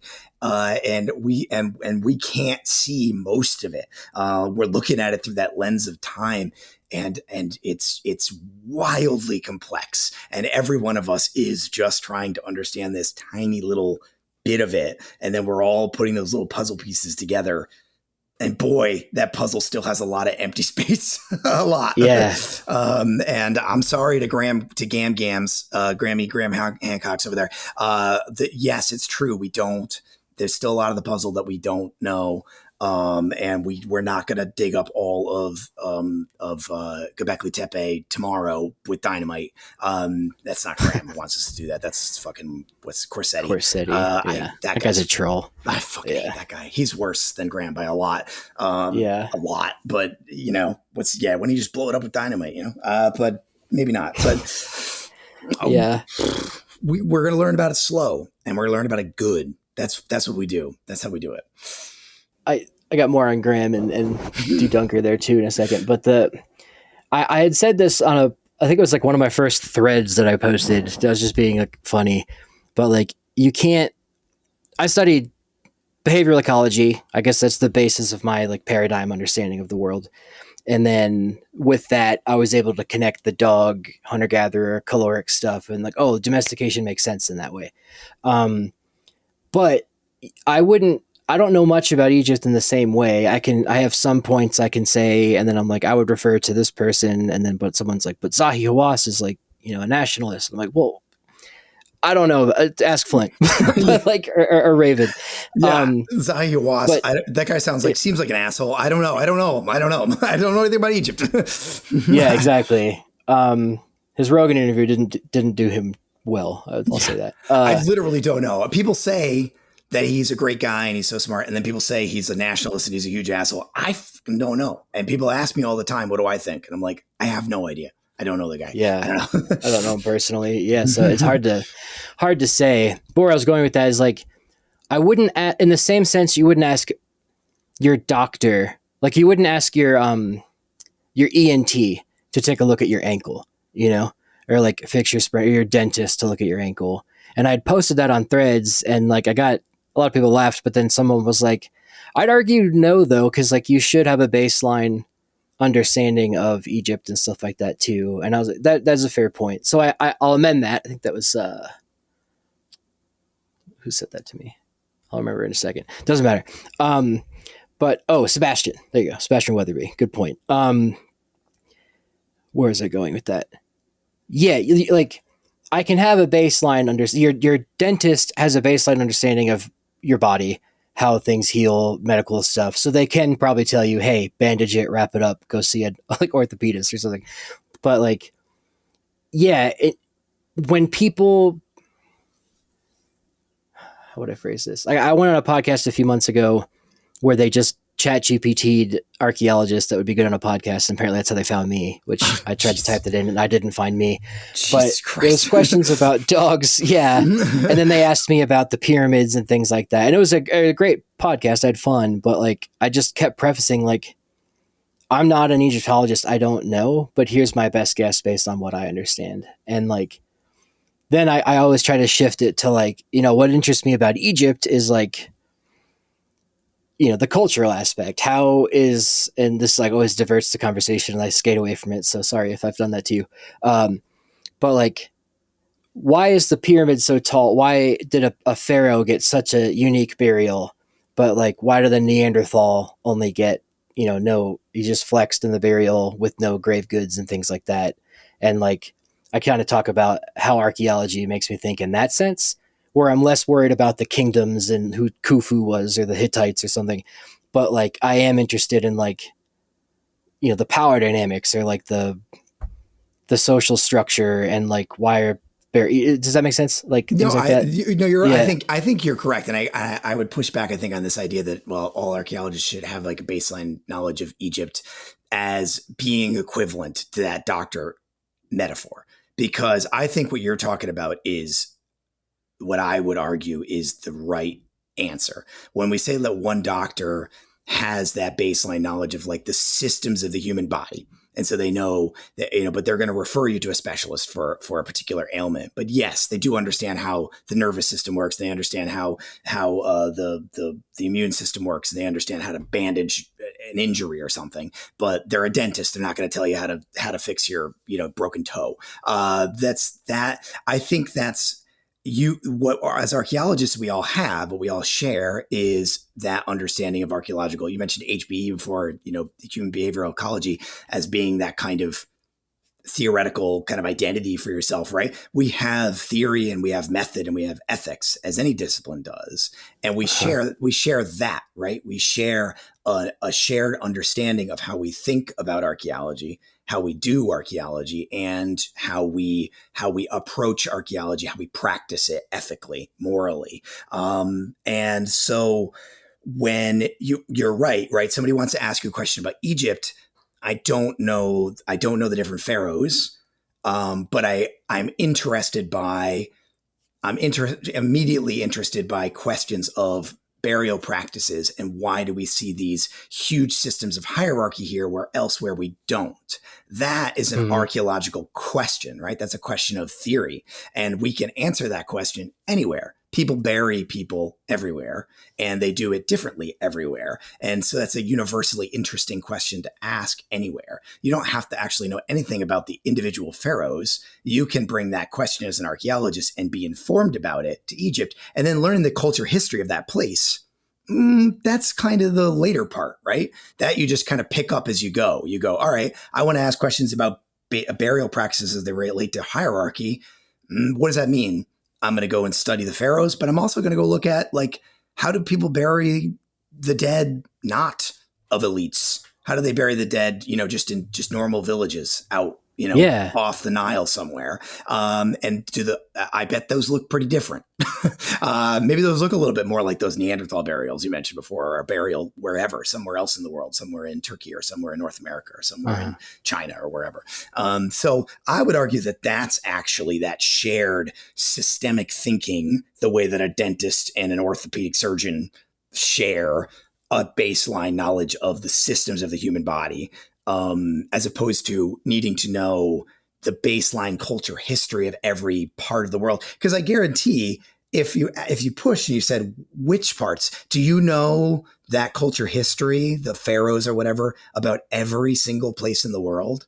Or have we picked and choosed a few that we have decided arbitrarily are important, and they just so happen to be Egypt and Mesopotamia, and maybe it's India, and maybe it's China, and maybe it's I don't know, Cahokia, and maybe it's Mesoamerica. I don't know. It's whatever. It's the ones we learned about in high school or something. I don't know. So I think I agree with you about that. I think there's a different way of thinking about that shared knowledge than that. Yeah, that was really astute, dude. Said it better than I could. Because if somebody were to ask me tomorrow, like, hey, lead this excavation in Egypt, on this spot where we think we found something, my approach would be, establish the GPS coordinates, set up a total station, systematically dig down, lay out your grids, document the stains, document any artifacts that come out, do a soil profile at the end. And if you find a chunk of like limestone that was brick shaped that might have gone with the pyramid, cool. And then you would, take that information and piece it together with everything else that's around there. And I think why, Egypt, especially with the pseudo stuff, and Flint did this beautifully on Rogan, was just trying to teach theory and archaeology, like how you go about stuff. And like, I think archaeologists, and this is good because I would champion this, taking small chunks and adding all that data to the bigger picture is how archaeology works. But working from the known to the unknown, we don't really tackle those big questions. And so someone like Hancock or Dunker, what is it, Dan, I think is his name? Dan Richards. Dan Richards. I know he watches. So if you're watching, thank you, Dan. Hi, Dan. How are you? I haven't talked to you in months. I don't know if he watches actually, but I know he follows me at least. Dan doesn't like me very much. Dan is Darwin's, what Huxley was to Darwin, he's Huxley to Hancock. But that's a history of science joke. Thank you. I can elaborate on that too. But I guess more what I was going with is like, they're tackling those big questions and the public doesn't understand processualism or how you go about that stuff. So that's boring and it doesn't make sense. And to their credit, it's locked behind a paywall. And like, friends will send me, I'm not affiliated with the university right now, so I don't have accounts with the libraries and stuff for JSTOR. They'll send me something and I'm like, can you send me the article too? Because I can't access it. And so it makes sense that these, big pseudo guys tackling the big questions. And Luke Caverns is doing a great job of this, where he blends it. He's an anthropologist, so he knows what he's talking about, but is good at talking about the mystery of it too. He's an interesting guy. He's complicated, I think. Yeah. Yeah. I just watched he just did Camp Gagnon too. And he had such a brilliant way of explaining the Roman Empire, like the fall, like from the Republic to the Empire and its spread so well. And it's like, that's an anthropologist right there. But then he'll talk about, Machu Picchu possibly being like a Library of Alexandria, when I think the conventional wisdom, it was just like a holiday or a vacation place for the guy. Not to say Luke's wrong. It was just an interesting, he knows how to tap into that bigger picture question idea that I'm just not suited for. I don't know where I'm going with that, but like, I think that stuff appeals to people because they want to see the big questions. They don't care about, 5 centimeter levels going down and mapping a stain, if that makes sense. Yeah. You need somebody, and science communication is the level at which that tends to happen, who can make those bigger connections.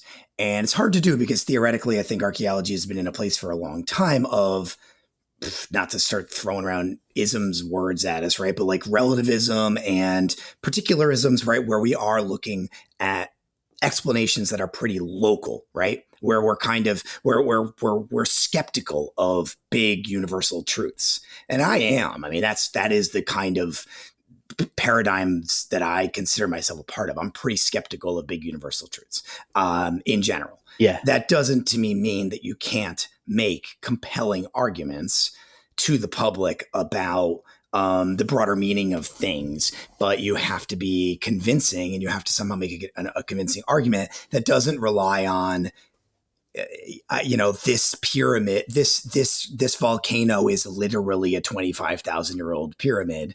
And you got to, so you've got to like, which is just, I mean, that was just bad anti-science, essentially, that whole fiasco. That was like the opposite of science, but how much we want to get into Gunung Padang, but that, I don't know much about it. That's all. That's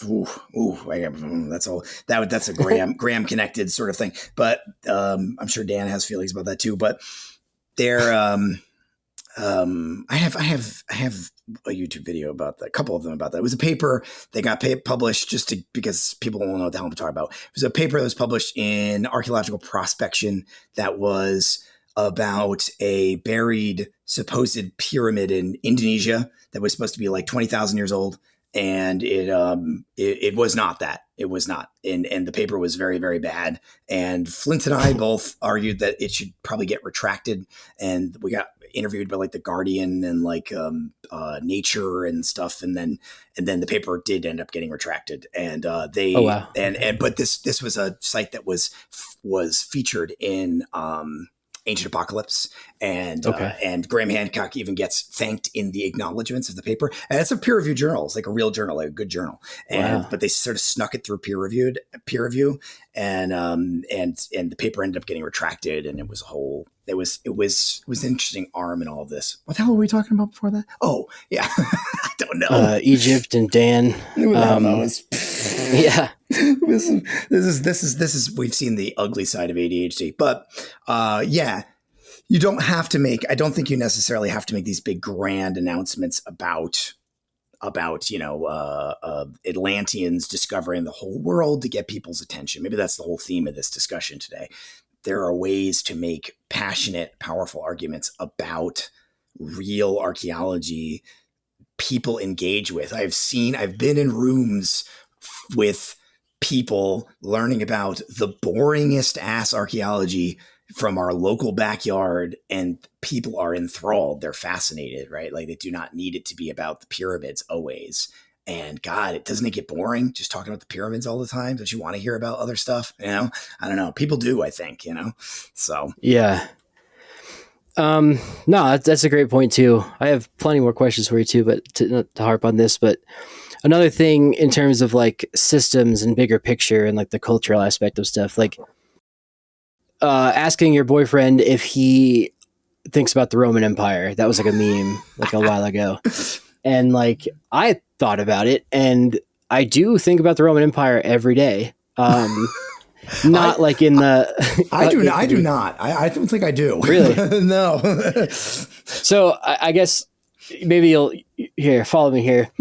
Not in like the reinstating the Holy Roman Empire fascist sense with a shield wall and things like that, or like the conquest of it, but like when you think about the social systems, Latin, the language spread, they syncretized with all the local religions, and eventually Christianity took over.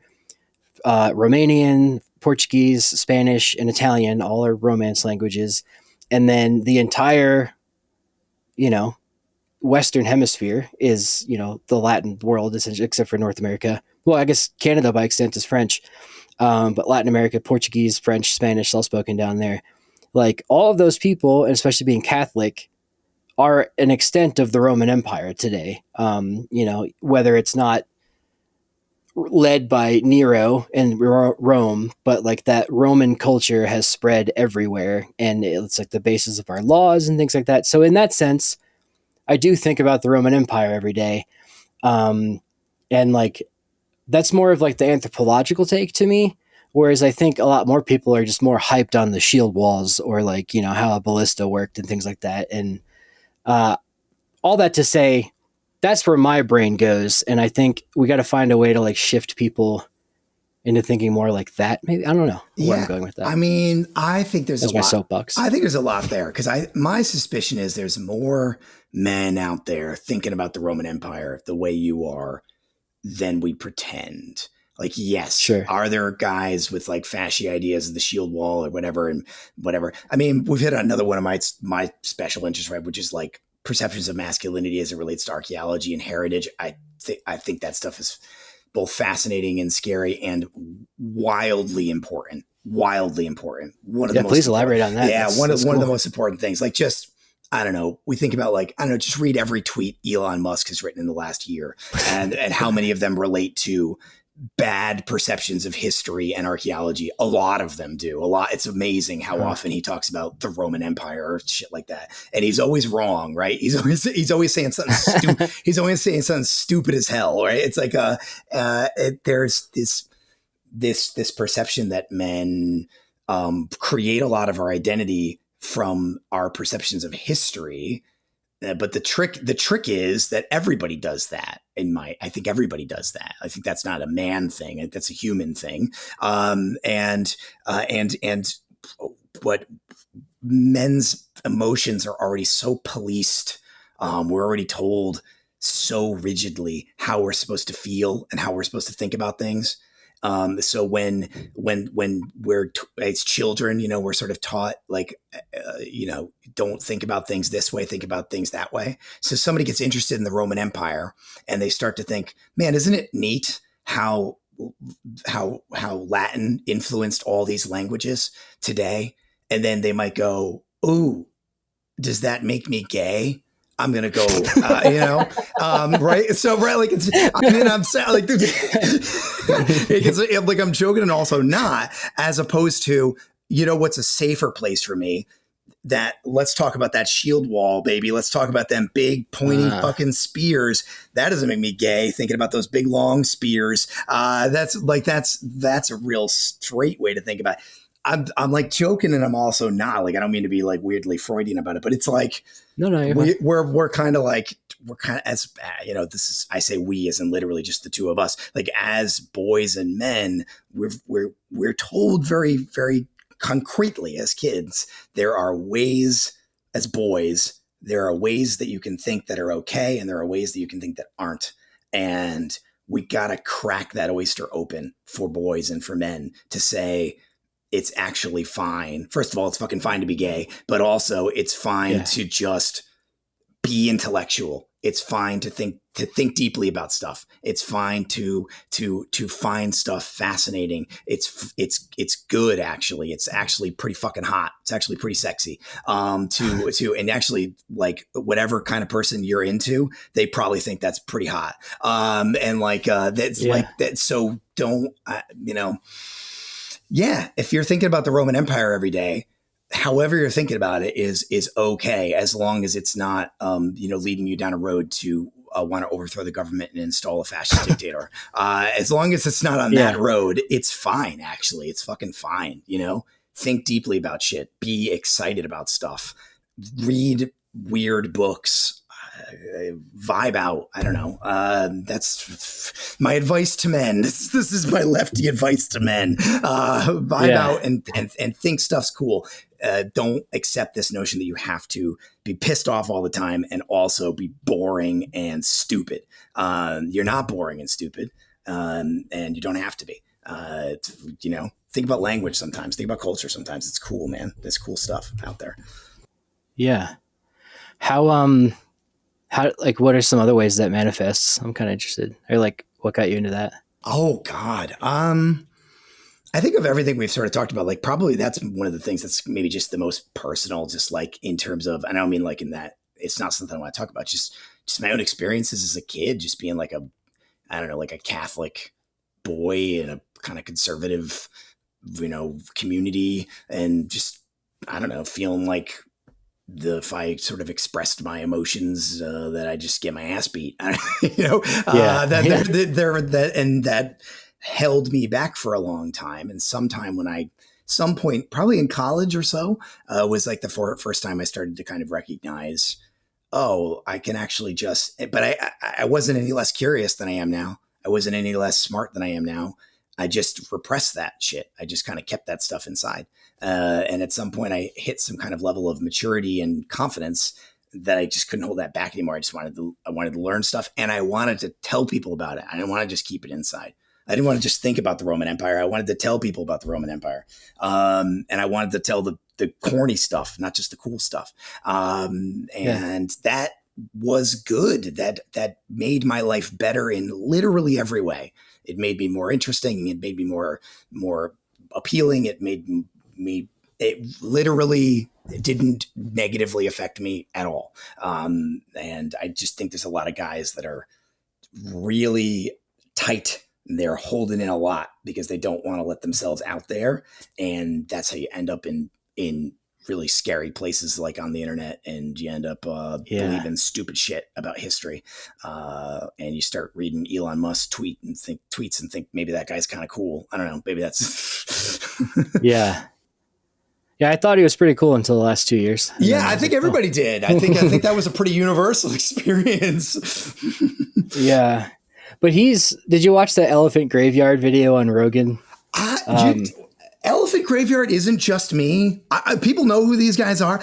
I just thought I discovered those guys on YouTube, and I was like the only one. I mean, I know a lot of other people obviously follow them, but like, what is that? I follow a lot of comedy stuff, and he talks about it a lot. But, because it's kind of like about comedy, right? It's like about, because you do stand up, right? Like for like as almost like a hobby, right? Or is it like a little bit of a side thing? Or I get paid here and there, but I don't like. I'm not like touring the country by any means, but that's so cool. Yeah, I've just never seen. I've never actually. It's like I'm gonna go find it.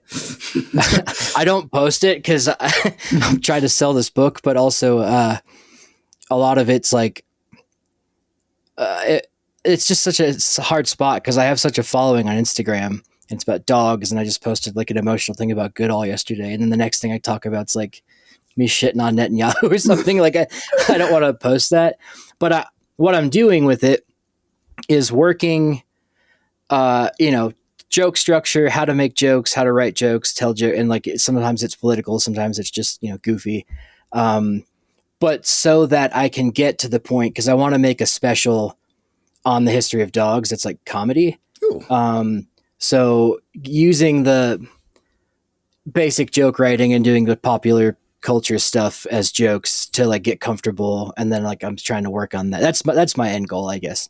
But yeah, I host shows. I like go to the comedy club in Colorado all the time and in Nashville.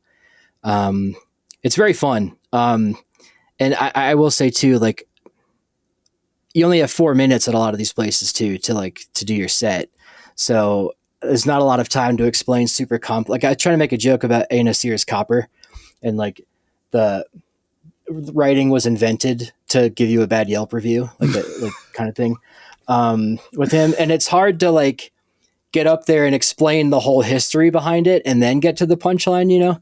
So I'm working on that. All that said, back to Elephant Graveyard, he pointed out like how damaged Elon is, like from his family and stuff. And I think he just came out and said his father like abused him and stuff like that. I'm gonna mute that when I say that. But yeah, like he's a troubled guy and has a lot of money and he's bored and clearly is on the spectrum. So it's just a combo of he just shouldn't be texting or tweeting, you know?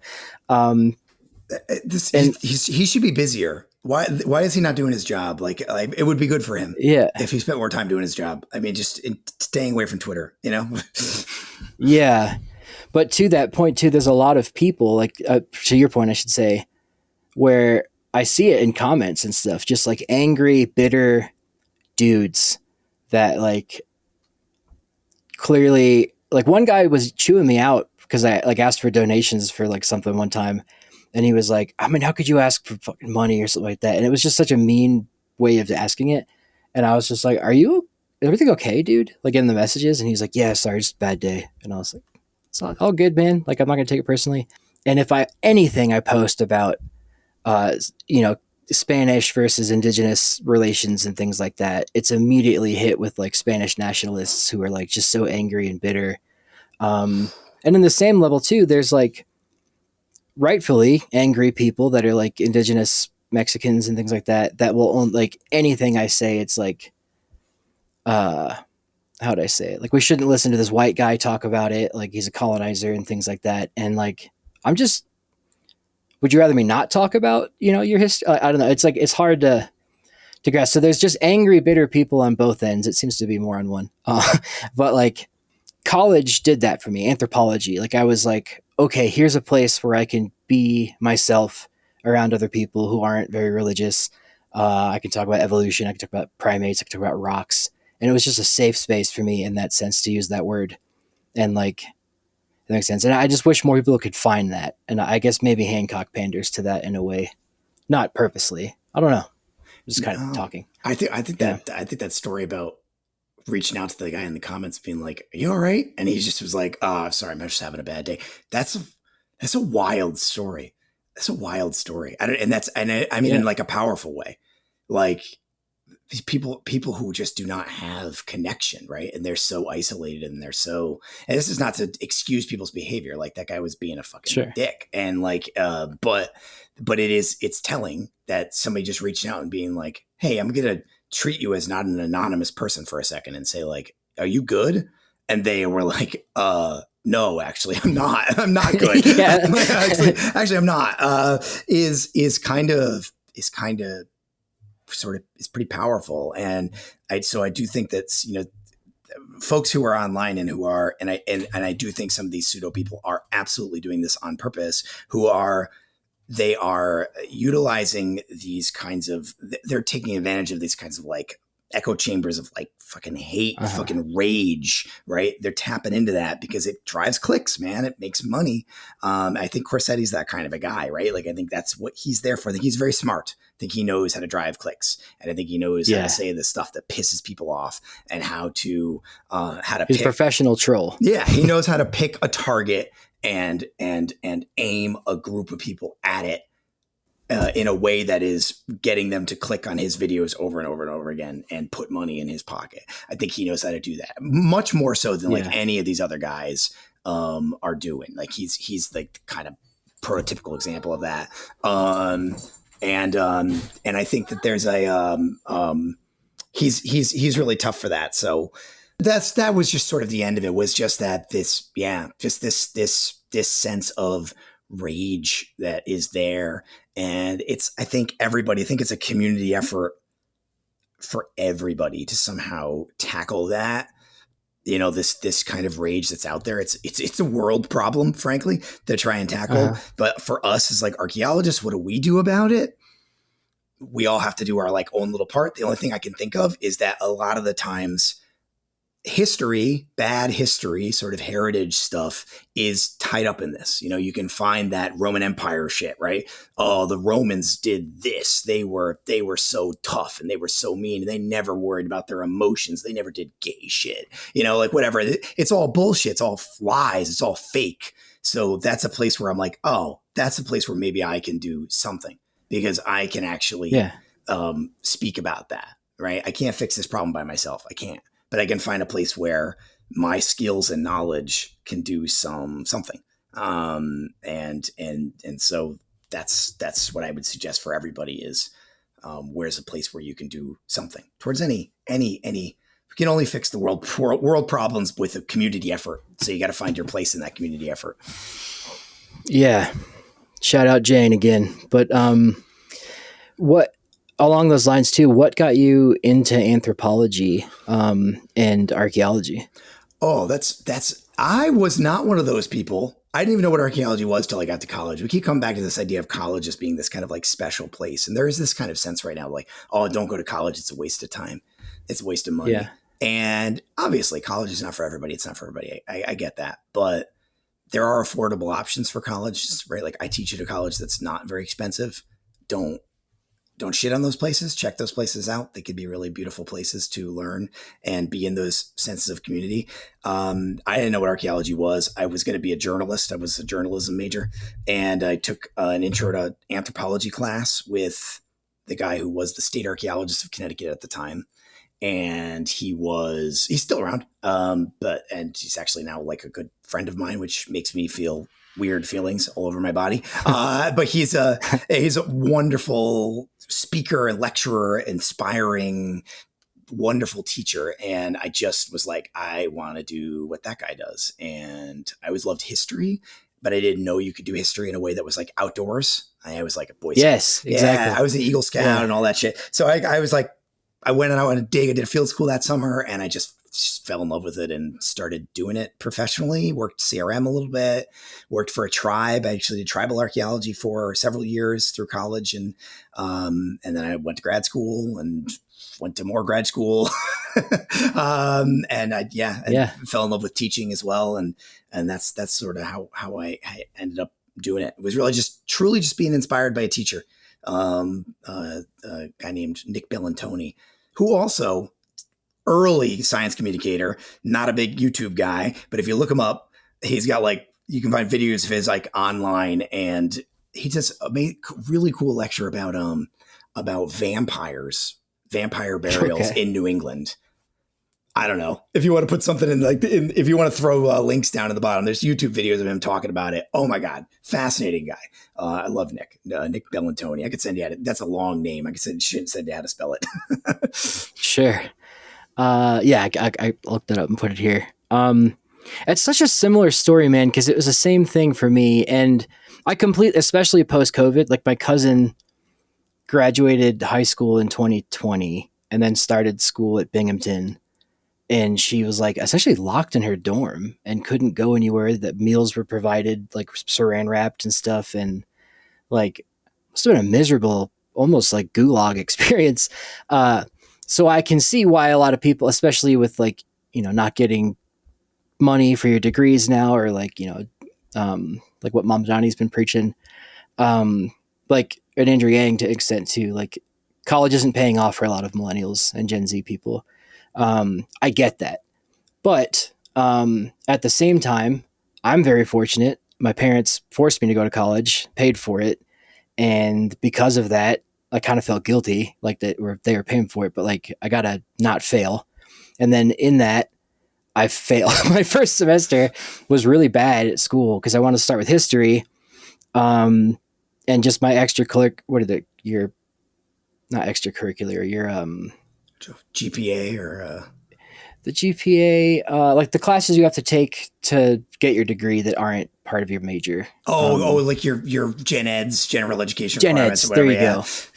Yeah, I struggled in those, but it was only when I found my intro to anthropology class I went to UT Chattanooga my first year. I had a primatologist teach it, and it was just an intro to all anthropology. And I was like, oh my God, this is it. This is what I want to study. And my roommates at the time, I knew them from college. got really Christian, and they like went to like youth groups and stuff. And like, there was always like a, not prayer thing, but like a, what do you call it? Like they'd all come over and talk about Christ in the scripture and stuff. And I was just like, it usually goes. They got more Christian in college. Yeah, I know. And like, I love them to death. They're still some of my best friends, but it was just like, anthropology was just such an escape. And at one point they like held me down. Like we would all tackle each other and duct tape each other and throw each other in the hallway. It's college stuff. But one time they like held me down trying to force me to convert to Christianity, which technically, I guess, is a hate crime. Looking back on it, it's actually pretty fucked up. But it was just funny. But I got them back. But yeah, I would go to anthropology and be like, "Wow!" And then this girl sitting next to me, we were talking about primates, and it was Lynn Miles was the professor, and she had raised an orangutan and taught it sign language and stuff. And this girl in a sorority shirt turned to her friend, and she was just like, "I don't know if like I believe all this, but it's interesting." And like that always stuck with me too, because like I could tell she like her family background, probably Southern Christian, like couldn't accept it, but she was being shown a primate could speak and make language with something. Like, how can you deny that? And just where I'm going with that is that the teacher was just so good, and like she was weird in some ways, but she was good. And a good teacher inspires you. And then I ended up switching to UT Knoxville where my other friends were, and they had the better anthropology program. I immediately majored in that. And I met with Dr. Anderson, David Anderson, who's like a prophetic mound excavator and professor. Took me under, like took an interest in me. I took a Lord of the Rings class in college and he used to write letters to his friend in Vietnam in runes, and they'd have to decipher it and stuff. Tangent, sorry, but we got along really well. And I think a lot of people lack a professor, or at least just going to office hours and like meeting a professor who takes an interest in you because you're showing that you care. And from then I took a field school, did a volunteer thing at Topper where I met that old British guy, and I was just sold because I'm around people that I can be comfortable around, like a safe place, I guess. Talk about my niche interests and like have discussions about like, the peopling of the Americas or primatology. And because of that, I turned my GPA all the way around because I wanted to graduate. I wanted to go to grad school, and I'm talking way too long now, but mainly I think a lot of people lack that special professor who took an interest in them. And I genuinely feel bad when people are like, I didn't like college because it was just work and things like that. And like, but for people like you and I, we find that, and it's like, oh, you have a life purpose now. Like, this is what I want to do. And I loved college for that reason. And even in grad school, I took an extra year because I was bad at writing my thesis. But even if I was, taking an extra year and not writing as much as I should have, I still audited classes because I just liked learning. All that said, yeah, I think it's just so funny that it's just a common experience. Exactly what you just described. It was my exact thing. Yeah. Sorry, tangent over. Teachers are, and I'm not just saying this is because I'm biased, obviously, but teachers are, obviously I am a teacher, so it feels weird to say this, but teachers are fucking awesome. I don't know. Like I said, yeah, I come from a family of teachers. I obviously have a huge amount of respect for it, but it wasn't even just that one. Nick was that kind of guy who got me into it. But then after that, I had many others over the course of undergrad, and then 2 different grad programs who, were exactly that. They just were people who took me on and changed me for the better, and I learned things from, and some that were so bad that I learned negative things. You mentioned before that professor you had. Yeah. I had the first professor I ever TA'd for in my PhD program. I'd done a little bit of TAing in masters, but I did my first semester in my PhD program. I TA'd for a professor who was so bad.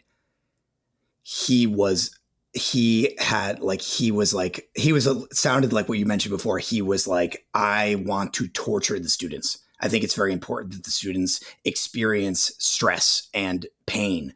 That's an important part of growing up.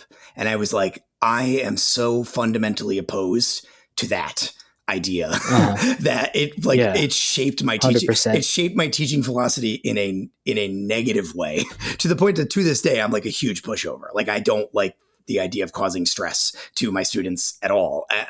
Probably not enough. Like I probably went too far the other direction. And then oh, that's like too much reading or whatever, which I'm getting better at. But it's like but that was one guy. And I mentioned that to be kind of the exception that proves the rule. Most of the teachers I had were fabulous and genuinely cared about me. And I learned so much from them, and I'm eternally grateful for what they gave me. And I'm kind of trying to spend my career paying that forward by hopefully being the same thing for my students, if I can. That's my goal. So that's what I'm shooting for. Yeah. So that's beautiful, dude. I respect that. Yeah, just like the way you're describing it is like just paying it forward, being kind to your students, I think is good. And like, even when I TA'd, there were students I could tell that just didn't show up. There were ones that were there that were just passing by. And then there were others who were genuinely interested. And I hate saying this too, but like when one of them who I never even saw come to class once was like, oh, can I retake the final? Like my mom's got cancer or something. And I was like, I don't believe you. But like things like that. And then other students who it's like they actively participated, and I think that was a different student sitting around cancer, but actively participated, and they were like, is there any chance I could like turn the paper in a day late? And I was like, yeah, absolutely. Like I'd rather you do a good job than rush it. But then some students, it's like they just clearly don't care. But to them, they might be super interested in engineering, but they had to take anthropology. Same way I was not interested in my physics class that I took, or my astronomy class. But anyway, I'm getting besides the point. We talked a little bit about lenses and paradigms and stuff. As an anthropologist, archaeologist, how do you view the world? How do you view archaeology? And you can get nerdy if you need to. Oh, I could get way too nerdy. You can hear the dogs running around. We're dog sitting for my sister-in-law and her family this week while they're on vacation. So I have two big old dogs. I mean, we have a dog, but then we also have the second dog this week, and it's a dog-friendly podcast. No, I had to assume that it would be. I couldn't possibly imagine. I'm kind of a theory guy. I love theory. I love it a lot, and I nerd out over it. And I teach our theory courses. And I wasn't when I was younger, and then I got into it a little bit in grad school. And I love that stuff. And I'm pretty post. If you follow me, I probably would call myself all the different posts of post-processualist, post-modernist, post-structuralist, blah, blah, blah. My dissertation was pretty framed in like practice theory and agency theory. That's pretty nerdy stuff or whatever, right? But it made sense for what I was doing, because I was doing like early colonial exchange, and so I was looking at hybridity theory and entanglement theory, sort of Ian Hodder and beyond, kind of looking at that kind of stuff. So that's sort of the stuff that I find very fascinating. That's not to say that I throw the baby out with the bathwater. Obviously, still using tons of things from the processionalist era and before. That stuff all builds on each other in really important ways.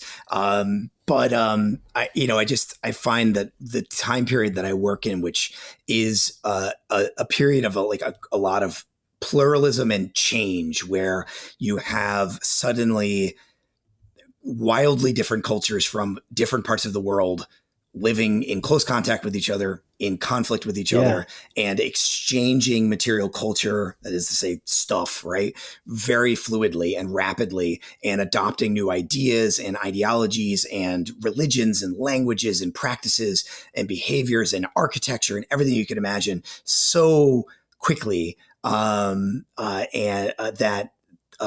that you need like a fluid theory base to be able to engage with that, and to try and connect that theoretically between the material culture and what you're trying to interpret culturally at that space.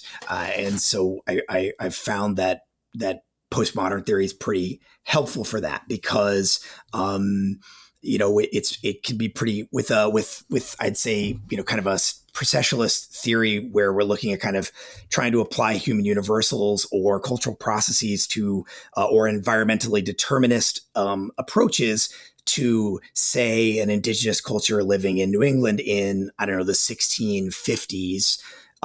Is hard, because to say the environment is the primary driver of cultural change during that time feels naive, because certainly the environment continues to be important, obviously, but you also have, I don't know, open warfare with like the English, and Dutch trade goods flowing through, and native groups from all over the region moving, and communities of native people being displaced, and new kinship networks emerging to actively respond to those changes, and adaptation of material culture where people are taking new access to like brass kettles, trade kettles, and they're cutting them up and turning them into projectile points instead of, and sort of kind of quickly abandoning stone tools and replacing them with iron and brass points for a generation before they start to adopt guns. Like, that's such a fascinating, wild, quick adaptation of a market economy. They're engaging with global market economies, wampum trade, and it's so complex that to boil that down to the environment as being almost a singular driver of the of cultural change seems underbaked, and so kind of postmodern theory, really all it does, a boogeyman that it is in the cultural zeitgeist now, all it really does is asks us to kind of constantly question our expectations and ask that next question: Am I sure that that's the reason somebody is doing that? How do I know that? And keep digging deeper and deeper and deeper. And when you have that much complexity and that many different kinds of people and that much movement and history happening all at once, I've found that it makes more questions and more interest and more dynamism. And it's such an impossibly dynamic and complex system that's almost always good as opposed to bad. It makes more complexity rather than flattening what I know is an infinitely dynamic system. How's that for nerding out? Yeah. I mean, it's taking me back to grad school for sure. I know I'm in it a little bit too much, but I don't know how many times I'm teaching grad students. I'm teaching our grad seminar in theory right now, so maybe I'm a little too in it. I don't know.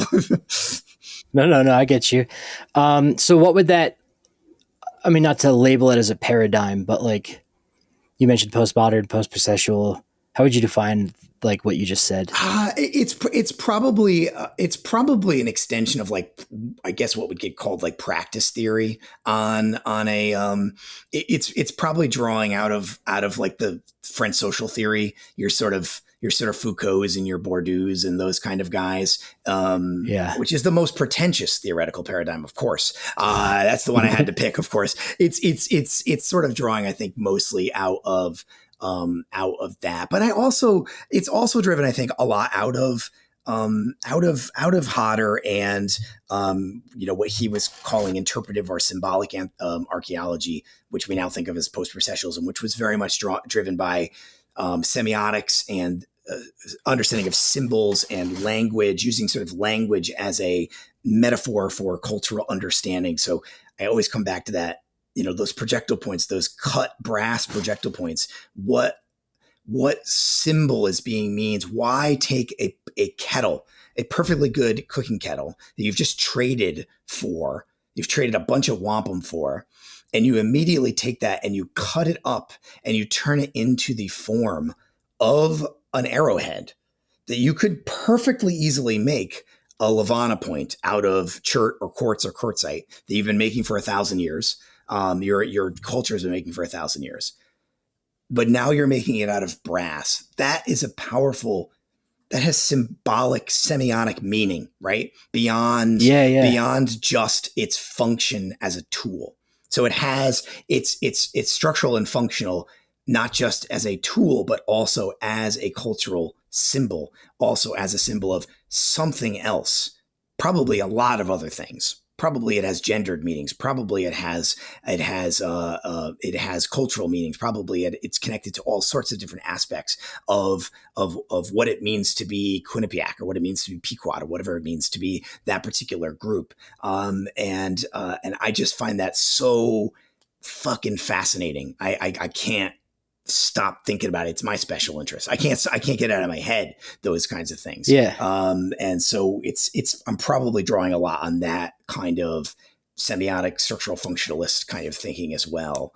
Now that we've lost half the audience and we only have the post-grad linguists left. Yeah. I guess to distill that down for people that might be a little lost, because I'll put up definitions of like these things in the bottom, but and I can do that. I'm sorry. I know I've gone off. No. You gave me permission, and I lost it. I'm sorry. Yeah, no. I'm loving this because I had this with Flint too. Like it's rare that I get to talk to like a archaeologist, but like or I should say a PhD. When you find, let's say, that wampum that was cut into, or it was not wampum, the brass thing that was shaped into an arrowhead at that time, when you find that artifact, so you came to the site, just like we said in Egypt, you're going to systematically excavate, you find this, you find that. What you're saying is your brain picks up that brass thing, and all of your, you look at that, and then you're thinking about, the trade and the economy and the cultures of that area and how that fits into the bigger picture. Yeah, it's more than just, you can think of it as just an object of what it probably was, right?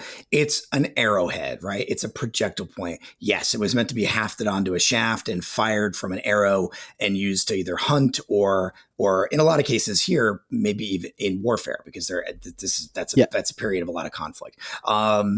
Sure, it is that, but it also is probably carrying a lot of other meaning. So we use that term functional to, it sounds like it means just like, it's a hunting tool, but it also means it has social functions. So it probably also carries a lot of meaning to people within that culture. Why not just keep using stone? Why cut up that kettle into this? That probably means something. There's some value to that copper, to that brass, its color, its texture, its malleability, its hardness. But that they wanted it to retain that cultural form of the projectile point that was truly ancient, tens of thousands of years old, to this place, 10,000 plus years old to this place, is a fascinating choice. And it suggests a lot of loaded meaning to me, is my suspicion. And there's evidence that sort of seems to back that up, as opposed to simply continuing to make stone tools or more quickly adopting guns, because people had access to guns. And in many cases, they didn't take them. They continued to make these projectile points and use them. They continue to, or the wigwam we mentioned before. Why continue to build wigwams? Even though in the 18th and 19th century, there's still wigwams on some of these reservations, even though they were explicitly not allowed to do that. There are literally laws that say they're not supposed to. They're supposed to be building English-style villages. They're supposed to be square-framed houses on streets. They are being anglicized. Like this is a overt colonial project. They're trying to force them to do those things. Is it an act of resistance? Is this such an important cultural form that's 4,000 years old in this region that it simply cannot be abandoned? It has to remain in some way. There's meaning there. There's something important there beyond simply its function as a house or its function as an arrowhead, which is also important. Its function as a house isn't unimportant. We don't abandon that, but there's more meaning to it than that. As well as you sort of alluded to, also there are clues to that within that point. That is also the end point of a wildly complicated transatlantic economy that includes the trade of untold numbers of goods, including like the whole transatlantic slave trade, is all tied up in that too, right? It's like you can connect it back out to everything. The whole colonial project of the 17th century is inside that point in some ways, if you look deep enough. And again, that's endlessly fascinating to me. Hopefully that's more relatable than, No. That was beautifully put, dude. It's like I guess I should have prefaced before we got into this, but yeah, archaeology, we learn a lot of theory, and like in grad school, you learn how to think based on previous archaeologists that have come before us that have published on how they think, and then you talk about it. Am I getting that right? Like as a group in a seminar? I think so. How is this correct or not? Yeah.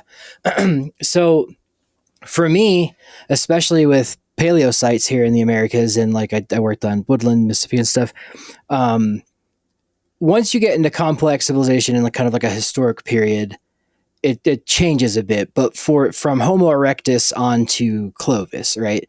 I can go. So I guess I'm more talking to the audience than you, but like I can look at a site and I understand that all animals in the Darwinian sense need calories. They want to reproduce, and they need to, expend the least amount of energy to get the most back. So I can look at a paleo site, like a Clovis one with the mammoth or things like that, and be like, okay, why were they doing this? The winter camp versus summer camp. And like, it was probably to gain calories, right? So trying to tie this back into you. When I look at a site, my basic idea of like human behavior is boiled down to that. Like they needed to eat, so therefore they're probably on the boat. When I do that, I'm also missing out on kind of what Bill is saying here. Like there's also bigger picture things too that, especially when you get, I guess my question for you now is like, when you get into the historic period, can you do behavioral ecology, or do you kind of have to shift into that? You still can. There's definitely people still doing it. Yeah. And I don't think there's any reason not to. I mean, one challenge with theory, oh man, we just start talking about theory. This is very exciting to me. One challenge with theory is that there's always this problem of like, what they call in archaeology middle range theory, which is how do you go from the actual data you have? This is true in any science, really, right? How do you go from the actual data you have to your interpretation? So it's great to say, I want to talk about gendered identity. Of course I do. That's fascinating. That's interesting. I'm interested in gender. I mentioned that earlier when we were talking earlier, right? That's just a topic I think is interesting. But how do I actually get at that? Well, in the historic period, I have all kinds of extra lines of evidence that I can tap into. The historic record and oral histories and all kinds of stuff. In the paleo period, now we're talking, 11, 12,000 years ago, or something like that, or even older if we're talking about older than that. How do I actually talk about that topic? It's harder. It's harder. So I think behavioral ecology is a theoretical paradigm that hews closer to the data, right? It is saying we are going to answer questions that are more directly connected to the data. It's a little more humble in that way. That term sounds like, I don't know, degrading. I know what you mean. Yeah, it's like it's close. That's I'm going to stick to what I said for it. It's closer. More bare bones. Yeah, it's closer to the data. It's closer to the data. It's not trying to bridge that gap. If you want to say something more expansive, you want to ask, what would religion have looked like? Language have looked like 12,000 years ago? Something more ephemeral. That's maybe a good word for it. Something that doesn't leave behind direct material evidence, like subsistence. The foods people ate, that leaves behind direct evidence. We have the tools that people use to hunt. We have the bones of the animals people hunted. We have the seeds of the plants people ate. We get those are artifacts we find on sites. We can just see them, right? We can quantify them. How do we get at religion? Sometimes we might have burials that might have little bits of evidence, but a lot of that might be ephemeral, ritual behavior and stuff. We need something in the middle that connects them. And this is a time-aged tradition challenge in archaeology. And we come up with different methods to do it. Many of them are criticized. And we mentioned Lou Binford before, right? The whole idea of ethnographic analogy was supposed to link that, highly criticized now in many spheres. But we don't need to get into that. It's interesting that you're doing behavior ecology as opposed to like straight up processualist and doing like ethnographic analogy stuff. But Yeah. that's just, but because you could do that, right? You could try and do that, I guess. But I don't know. I guess I do a little both. Yeah. It's just like, I just understand the world better that way, but I don't work on too many historic sites and things like I worked on a mountain site that, the behavioral ecology is out the window because they have food, they have all this, but now it's like, why was the Cherokee on top of the Etowah part? And like, is there a burial? And then I got to deal with NAGPRA and all that. Yeah. It's fascinating. And it is really fun talking to different archaeologists about how they think and like examine the world. Like, I mean, I could talk about that for hours. But you enjoy teaching theory? I do love it. It's probably my favorite. I do find it fascinating, and it's especially fun because you're usually doing it with more advanced students. Like this grad program is like brand new. We just started, so I'm doing this seminar with 9 grad students for the first time, and it's absolutely the most fun I've ever had in a classroom. Some of them will probably end up watching this, and shout out to you guys. And it's such a fucking blast because they're like experts, right? They are there to learn. Many of them, they already have bachelor's degrees. Some of them have already been working in the industry for years. They are archaeologists fully. They know what they're talking about, and they're ready to talk. Like they don't know everything about everything. Neither do I, but they are informed. They've done the reading. They're ready to get into it. And that is very exciting. And because theory, you gotta be ready to sort of do that. Cause you want to get to this point, right? We've already jumped that. And it's hard for listeners to know that there's some steps to get to where we're at now, where you're talking about this stuff already at the level of like, how do we boil this down into what it actually means? Because you do have to learn like the ideas first before you can translate them into actual, here's what that means. And the ideas are actually pretty complicated. They're again, it's that complexity thing. I'm sorry. It's not like, sorry, Graham, or whoever's watching this. I bet Graham watches this. He likes my stuff. He's a big fan. If you're watching this, the answers sometimes aren't simple. Like it's complicated. You got to think about it kind of hard. Yeah. But I promise you, it's actually really fun. Like you feel your brain working so fucking hard, like it's sweating in there. And then you get it, you feel it click and you get it. And you're like, I can do fucking anything. And it's true. You just can. You're actually pretty fucking smart. If you're hanging out with us right now, you're probably pretty smart. You probably can do it. It's not impossible. Yeah. I've known very dumb people who get this shit. Actually, that's, I'm kidding. I'm joking. No, very few people are actually dumb. You're probably really smart. You probably can figure this stuff out. I don't know. I'm rambling. If you're listening, you're probably smart. Yeah. You are. You wouldn't be listening to this podcast if you weren't smart. This is smart people only. I totally get what you mean though. And like, I will say some of my favorite, and you kind of mentioned it there too. When you're in grad school, you're past where I was saying in college where I found anthropology and was like, I love this. But you still have people in those classes that are just taking it as an elective. And then when you get to grad school, you're in a room with a bunch of people who, for the most part, are, gung-ho or dead set on learning more about a topic or, the discipline that you're in. And then you have not debates, but like discussions on like why, like my theory class was like just, going through the history of the theories, and everyone had to present on one at the end. And of course did behavioral ecology, but it's just like, I guess it's the Socratic method, really. You're just in a room with a professor in a circle, or for the most part, like nerding out. And it 100%. Like some of my favorite memories of school. It's challenging, but it was awesome. Yeah. We used to, when I was in I took 3 theory classes in grad school, 1 in my master's and 2 in my grad. I told you that I took arc theory in my master's and then arc theory and cultural anthropological theory in PhD. That's how much I liked it. I'm a real glutton for punishment. And the 2 in my PhD program were both great, but they were like a little different because I don't know, PhDs, you don't have as much of like a cohort usually, but master's programs you usually do. You're like with a group that you are kind of with, and you get to know them really well. And we used to go to the bar afterwards. It was a little bar in Dorchester in Boston that had $2 shock tops. And we would drink a lot of those and then just keep talking about it. We would just keep going. That's so common too. I've heard that from so many people. Until like midnight, we just keep going. And it was like, that's so nerdy and also so cool. I don't know. Yeah, exactly, man. And it's what Flint tried to get at in Rogan, like as best as he could, in a debate for 4 hours in a little room. But like, it's just hard to grasp all those topics, even when you're a student.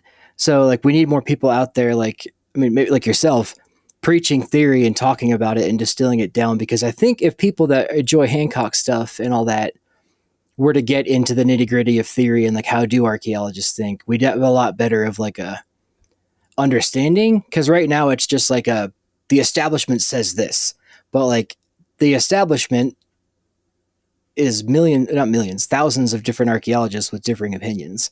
And like, it's not all that. Like, I disagree with some of the stuff that Flint said, but for the most part, I agree with it. And like, that's how science works. So it's like, yeah, you almost couldn't get to theoretical approaches that are more kind of on the opposite end of the spectrum than ours, probably. Behavioral ecology and whatever postmodern bullshit I was trying to describe before. It's like, I'm being self-deprecating about it, right? Those are like truly like we're dancing around it. Those are the opposite end of the spectrum. They're really different. Right. I don't care. Like, who cares? Like, it's like they make sense for the kinds of data we usually are working with and the kind of sites that we work on. I don't have a fundamental disagreement with behavioral ecology. It doesn't make a ton of sense for the type of sites I work on. That's why I don't use it. But I learned about it in graduate school, and I get why it works really well for certain kinds of data sets and sites. It absolutely makes sense.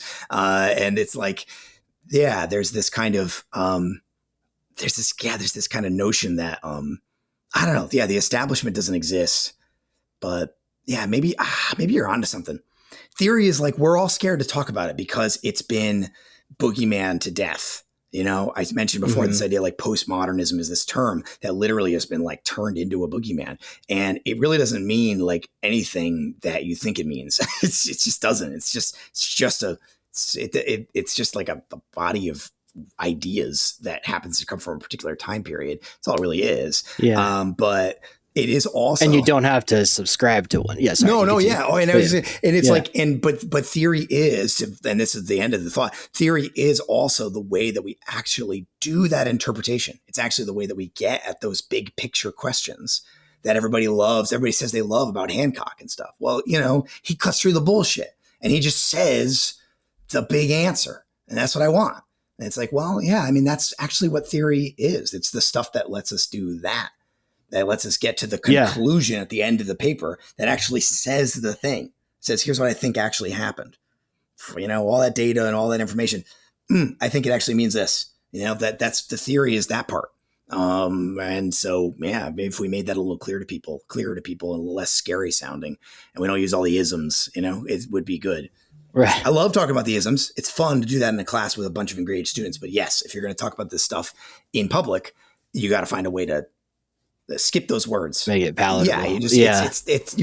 They're not dumb. The people you're listening to, they just don't have 3 months to sit in a room with you for 40 hours to have you explain all those terms and tell them who Ian Hodder and Lou Binford and V. Gordon Child and all these people are. They just they don't have time for that. Right. So you gotta cut through that noise and give them a little bit of a simpler answer. It's okay. Yeah, no, exactly. That's a good point too.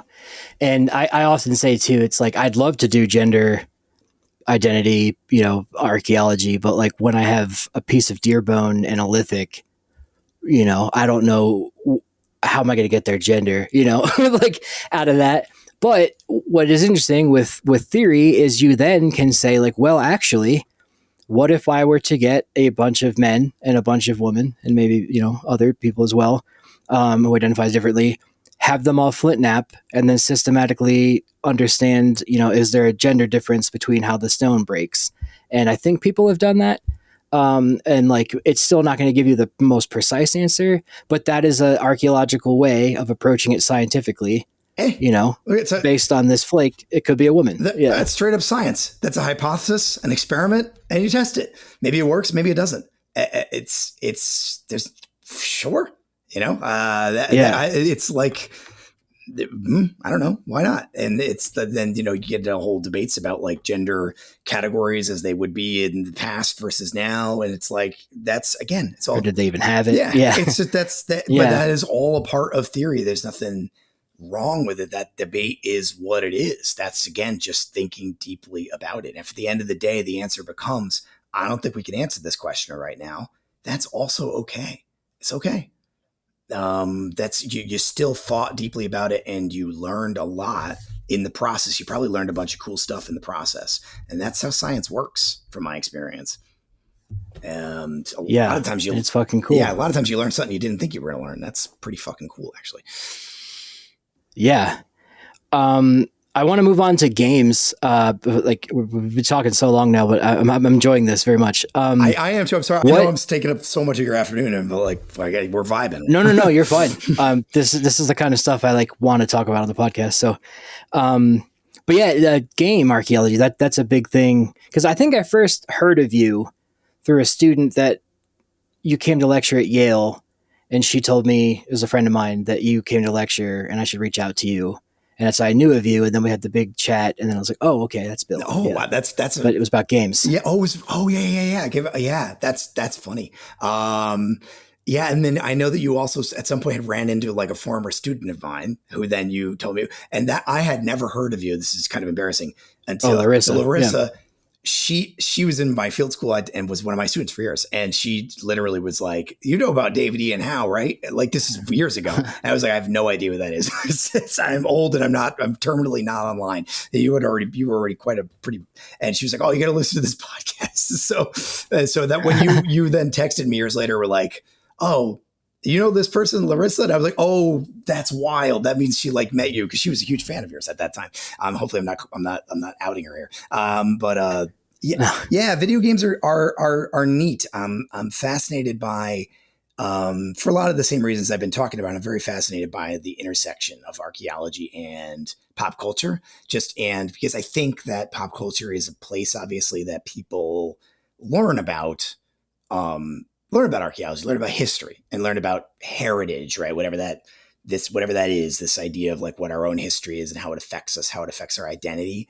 And people talk a lot about movies, people talk a lot about books, people talk a lot about plays, and that not a lot of people have talked that much about games.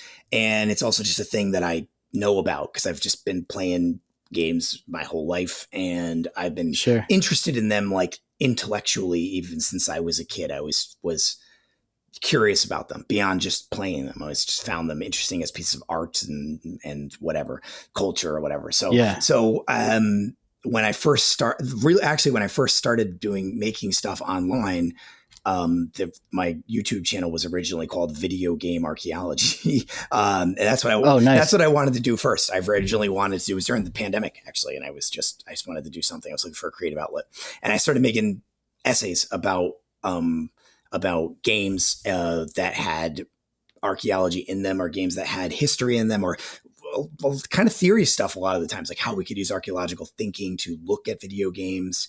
That's still a lot of the videos on my channel, though they don't have very many views because they're weird and niche, but I still think that stuff's super fascinating, and I just think there's a lot of interesting stuff there. So I got I teach a class about it. I have a class that actually is called Video Game Archaeology that I teach. That's awesome. just about that topic. So yeah, I don't know. It's just one of the weird things I do. It's a strange job that I have. How do you go about making a syllabus like that? Like what do you teach? That's a great question. That is one of the most fun classes I've ever taught, for sure. And also one of the hardest classes to design, because I'm not really an expert in it, because who the hell is an expert in that? There are books about it. There are books about it. There is scholarship about it. Archaeogaming is actually the name of the little subdiscipline. Actually, what's not called video game archaeology, called archaeogaming, and it is a little existing subdiscipline.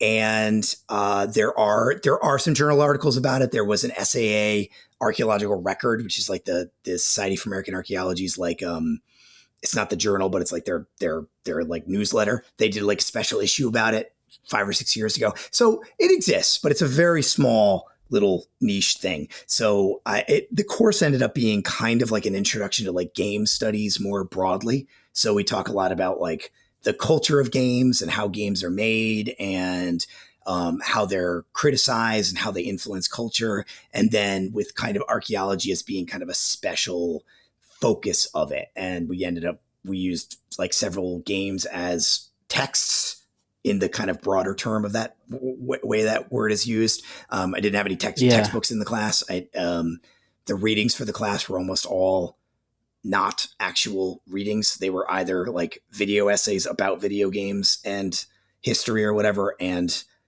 or actual video games that the students were asked to like play on their own, or we played them in class together. It was really a lot of fun. That's dope. Yeah. I assume you played Ocarina of Time. Oh, sure. Yeah.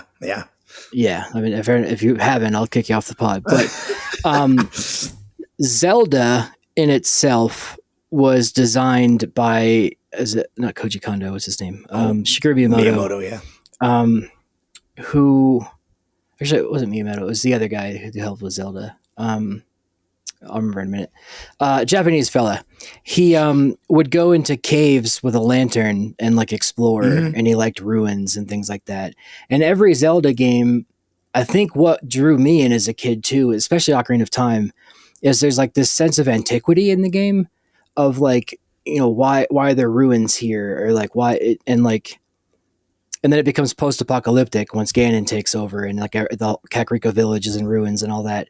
But like the Forest Temple, the music is so like,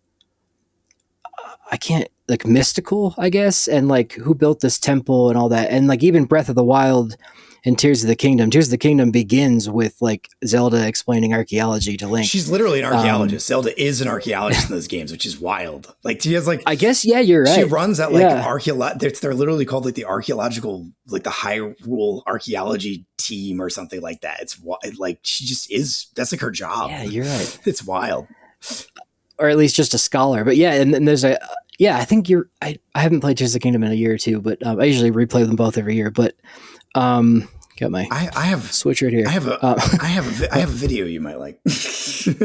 Okay. I'll plug it here too. One of the videos that I made is about exactly this with about Breath of the Wild. This is about the archaeology of Breath of the Wild, and it's just about this. I was just me musing about like layers of history in games and how games, using Breath of the Wild as an example, like I'm interested in that. Like, how do games create that sense? I did a whole bunch of videos about like Dark Souls does this really well too, but the Zelda games do this really well. Nice. There's a few other series that do this really well. Like why are some games really good at creating a sense of history and place? They make you feel like you are in a place that has a sense of history. And a lot of the times, and I compared this with like the Uncharted games, which I don't think do a very good job of this. And they often have like kind of bad. They're fun. They're fun. They're popcorn fun games, but they like kind of have like shitty archaeology in them. And a game like Zelda, which does like all those examples you were just mentioning, they just think very carefully about the way. It's not always great in the sense of like, it's not like, if you look at it as an archaeologist, you're like, that's not how those ruins would form. That's not very good site taphonomy. Right. You got to suspend your disbelief a little bit. But there is this sense of it being as you fly in on a paraglider. Yeah. There's this sense of it being a layered place, of it being a place that has material history, and it leaving a lot of questions unanswered. You find ruins and it's just like, what is this? I don't know. And I don't have enough information to learn. And that sense of mystery that's created from that. And you just know this place is like thousands of years old. And if I could do like an excavation here and probably learn what this place was. But I got to go save the world, I guess, instead. It's like they do a really good job with that, you know? Yeah. And to bring it full circle, like in the beginning, we talked about, why are people fascinated with history, and like everyone has a yearning for the past and things like that. And like Zelda just tickles that for me, or scratches that itch, I should say. Cause it like, there's a deep sense of time in the games. And like, I remember going to like the Lon Lon Ranch ruins in Breath of the Wild and being like, oh my God, this is Ocarina of Time. And then the Temple of Time, which is probably the ruins you're talking about. They still have a ceiling somehow. But yeah, it's just like such a deep connection to nature, especially Breath of the Wild, which I loved. And then the antiquity of it. And then in the Wind Waker, it's in the, not to get super nerdy here, in ZELDA theory, but it's the child timeline where he went off to Majora's Mask and the gods flooded the earth. But I'm with that, you. I don't know about anybody listening, but I know what you're talking about. Yeah, you know what I'm talking about. But then everyone's living on these islands, and then like the Zora became the Rito, and they're like birds that fly instead of swim and stuff. And like the way it evolves culture, and there's a Goron archaeologist in that game, I think too, who's trying to like look for stuff, and there's a different species or races or whatever in the game, and yeah, it's just so good. And then another game, I mean, Assassin's Creed is very historical in its own way. But what did I just play recently that I loved? I mean, The Last of Us too. It's like you're in the ruins of Boston or Pittsburgh, and like you're piecing together stuff like that. And then I think you're in Salt Lake City at one point, and you're like, oh, I know that building. And like, it's just. I remember playing Assassin's Creed 2, like not long after I lived in Florence. I studied abroad in Florence as an undergrad. I lived there for 6 months, which was a fucking cool experience. It was weirdly cheaper than a regular semester at college. So if you're an undergrad right now looking to study abroad programs, don't miss that chance while you got the chance. It's incredible. Don't lose that opportunity. But I lived in Florence for 6 months. And then when I moved back home, I played Assassin's Creed 2. Now you can figure out how old I am. I just told you guys earlier, didn't I? And that game mostly takes place in Florence. And it's, by today's standards, we would not consider it a good one-to-one representation because there are games that just are. But at the time, it like blew my mind because you can just zip around the city and it's like, oh, that's literally the Santa Croce. And they were reasonably accurate about like, oh, they're right. Like that wouldn't have the facade on yet because they built that church at this time period, but they didn't put the facade on until the 19th century. So it's right that they got that right. That's so cool. Similarly, I find myself more drawn actually to a game like Zelda or like Elden Ring or something that's actually a fictional space. This is just my personal preference, where they've used those same techniques to, from whole cloth, create a fictional place that feels like it has just as much of a history as the real world. I find that so impressive. And they often use archaeology, the kind of ways we think about the world to do that, as opposed to like, I mean, I still, like I just said, Assassin's Creed, I still love those games and I still think that's really cool when that's done well, and it really amazing. But I'm even more impressed, by like a Tears of the Kingdom or an Ocarina of Time or something, weaving that into the world, and they create that sense for us as players, and they don't even have real history to work from. They have to start from scratch, and they do it anyway. Yeah. And I'm like, wow, that's so fucking cool. I just find that so neat. Yeah, it's super cool. And both Breath of the Wild and Tears of the Kingdom is just like a love letter to Zelda too, with like all the different places you can visit and like, the different historical events in Zelda and things, and you can see pieces of it. And even someone pointed out the rock salt that you get out of the, like when you're knocking boulders down, is like an allusion to the fact that it used to be underwater in the Wind Waker. Oh, that's a good point too. There's great, it's a great series for those kinds of lore videos. And those guys, oh man, I have too many thoughts about this. I would love, if I was ever going to write an article, like a journal or like an academic journal article, it would probably be about this. It would be probably about, I probably would look at the Souls games, but you could do it with Zelda too. The way that community writers like that kind of literally are archaeologists, and the way that they go into the games and they do their own sort of quasi excavations to extract information, and they use that to do theory crafting, and they interpret. They do all the same stuff that we do with the real world. That's so cool. Build their own narratives, interpretive narratives of what happened, and they disagree with each other. And there are multiple interpretations that could all be correct. And I find that so interesting, and I feel like there's definitely a paper in there, and I would love to write it someday with all my ample time. But happy to help if you ever do that. But yeah, that sounds fascinating. We could get a little collaboration. Hell yeah, let's go. Let's fucking go. I'd do it. I love co-writing stuff. I love. Yeah, man. I don't see any value in single authoring things. I like doing co-authored stuff. That's my favorite. So I do it. I just like to yap about ZELDA is mainly why I was offering, but I mean, yeah, that's basically what it would be. Publication too. We'd have to read articles and shit, I guess. You got to do a literature review, but Yeah. Well, I have final questions for you if you're cool with that. I do. Yeah, let's go. Yeah, and like feel free to elaborate more on games too. But what is your 3 questions. I'll start with the first. What's your favorite thing you've found, or like your favorite excavation? My favorite thing that I found. Okay, I think I have. It could be a couple of different things, but I'm going to pick this. So the current site that I work on, I've worked on for a bunch of years now, is my current research site is the oldest like standing house in the state of Connecticut. It's called the Henry Whitfield State Museum. It's built in 1639. It's like a stone house. It's very strange, interesting structure. And it's a beautiful place to work. We have flush toilets. It's a great place to do field work, nice. which is nice. But it's also a very complex and interesting site. And the first summer out there, we found an artifact that is. We find a lot of artifacts at that site that are related to children. And we have a pretty nice collection at this point. And part of what we've done out there is help. Actually, Larissa helps with this a lot. We have an ongoing exhibit at the museum.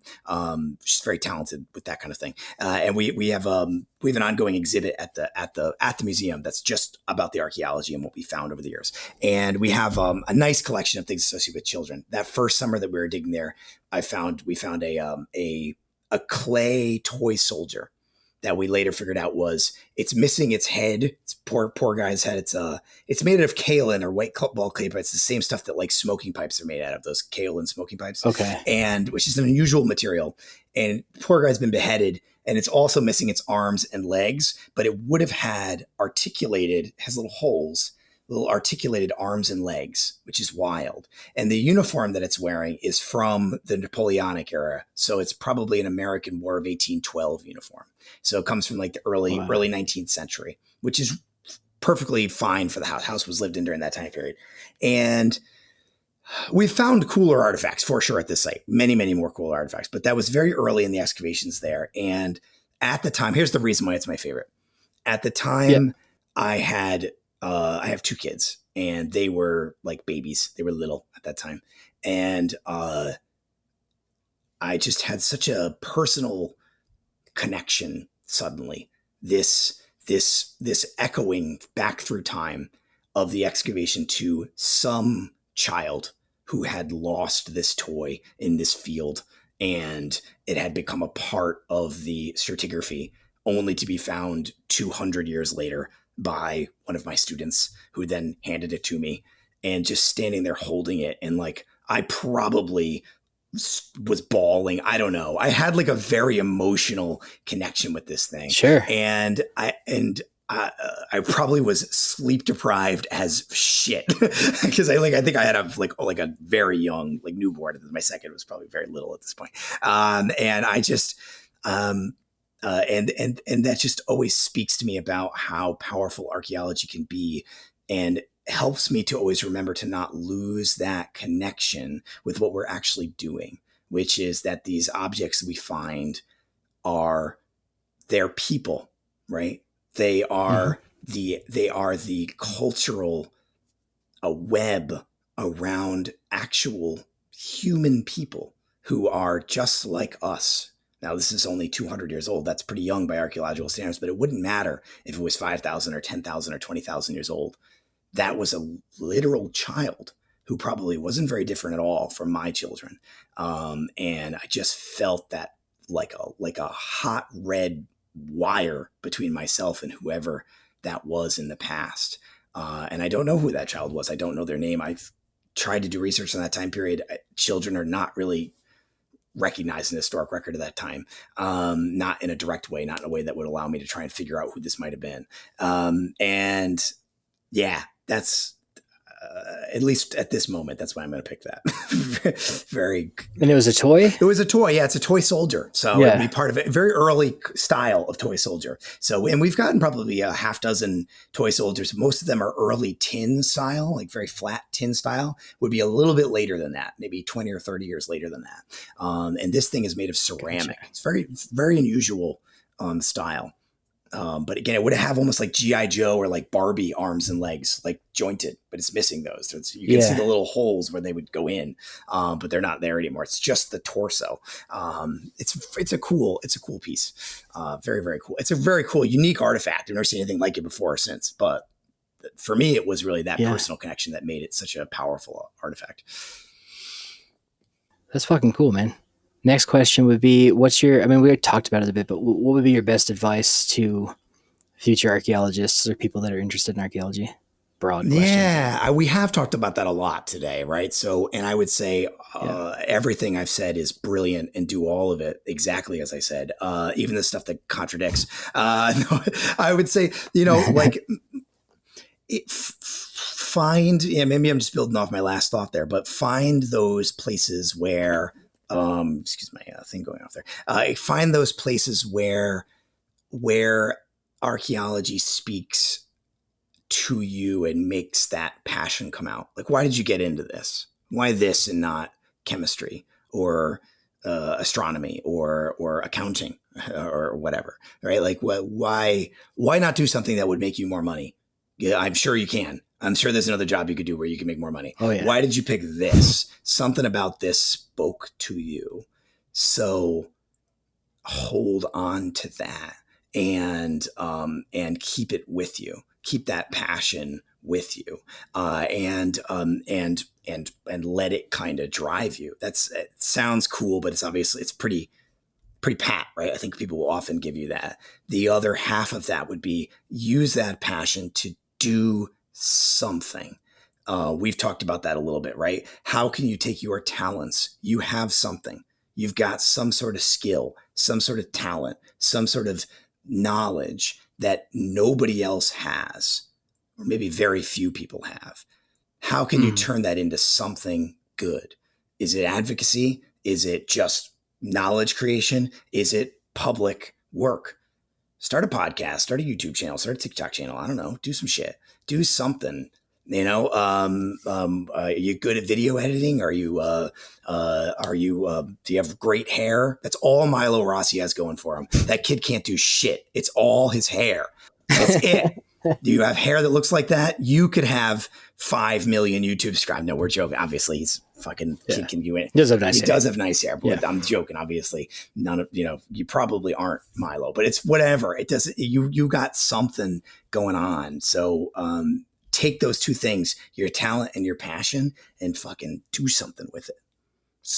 Do something, and it will take you places. It'll help you do something in this community that we love so much, and it is a community, and it'll help you find your place in that community and find the people in this community that will be with you. There are a lot of them. That was epic, dude. That's a good answer. I'm gonna clip that. You're very well spoken. And then lastly, everybody is on my podcast. I asked this question, and you can take your time. Dr. Farley, what does it mean to be human to you? Holy shit. Was I supposed to prepare for that ahead of time? Oh my God. What does it mean? Most people aren't prepared. I was not either. Damn. Okay. What does it mean to be human? It is probably, I guess maybe I'm finding a little thematic connection between these three here, but it is simultaneously both that it's a tension between two conflicting ideas that you are both perfectly unique. You are the only person that is you that has ever existed in the billions of human beings who have existed on this planet. Only one of them has ever been you. I'm cribbing that from Fred Rogers. You like couldn't think of a better source. you are unique completely. And that is in tension with the fact that you are also the same as every other human who has ever lived on this planet. We share everything with each other. You and me and every person you've ever met and every person you haven't met and every person who has lived in the last 500, 5,000, 10,000, 10 million years. We share so much with them. That's what makes archaeology possible. It's what makes it exciting and possible at the same time, that there is so much diversity, and yet also it's possible because there is something that unites us. I'm not even going to begin to pretend like I can tell you what that something is, which is the actual ask of this question. I don't know what it is, that there is some little something that connects us all together.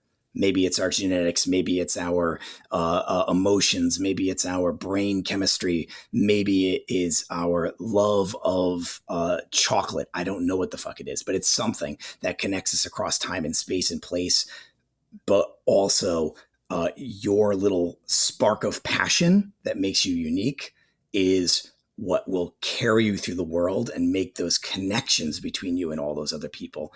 And those relationships are everything, man. They're everything. So cherish those. They're what creates community. They're what creates the love of your life. Without them, circling back to our most important conversation from earlier, without that community, that shared community of all the other humans that you can only create connections with by your uniqueness, you are alone. And that is such a dangerous place to be, because we know how dark that place can be, right? It leads to dark places. And I don't want you to be alone. I want you to be in community. You can be in community with us. We're here. And everybody else. So, that's it. That's my answer. It's whatever that was, whatever I just said. No, man, Jesus Christ. That was fucking beautiful. I like that a lot. And you came up with it real quick. I had to Google Fred Rogers is Mr. Rogers. I didn't. Yeah, that's Mr. Rogers. Yeah. I was like, surely that's who he means. Yeah, man, that was a beautiful post-modern, post-everything. Just all the posts, really good. All the posts. I love that, man. Yeah, anything else you want to plug or anything you want to say? No, I'm around. I guess you can find me whatever online. I don't really do that much social media anymore, but my YouTube channel is still at Archaeology Tube, so check that out, I guess. I haven't posted anything for a while. I am going to begin doing that again, I promise, just because it's been kind of crazy. It's been a little crazy, especially with this master's degree stuff. But yeah, I don't know. I'm here, and come be part of community, because that's what it's all about. Hell yeah, man. I will say, one, I've thoroughly enjoyed getting to know you. This was great. Two, you're really good at podcasts. So if you ever wanted to make join with the APN and make a theory podcast, I would listen. So I don't know. Add more to your plate. I think that's very kind of you to say. I take that as a great compliment. Thank you. Yeah, no, sometimes it's pulling teeth with people. Yeah, this was chill. It's just nice to talk to another archaeologist. I don't know how to put it. I've done a bunch of podcasts, and they usually are a lot of fun. This was particularly fun. I had a blast. Thank you for having me. Really, truly. Hell yeah, man. I'm happy to have you back anytime. Like I could talk all day. We were going on 3 hours. Holy shit. Yeah. I gotta wrap it up so my editors doesn't have a heart attack. But thank you, Emma. Emma, you're I think she does a great work. I appreciate you and her. So anyway, rate and review the podcast on Apple, Spotify, wherever you find it. Leave a comment. Do you have questions for Bill or Dr. Farley? If you have questions about archaeology, leave them in the comments. And anything we said today, if you want to chime in on that, please let us know. But Dr. Farley, thank you again for coming on. Thank you so much for having me. This really was, it was a pleasure, and I was really happy to be here. Yeah, thanks. And with that, we're out.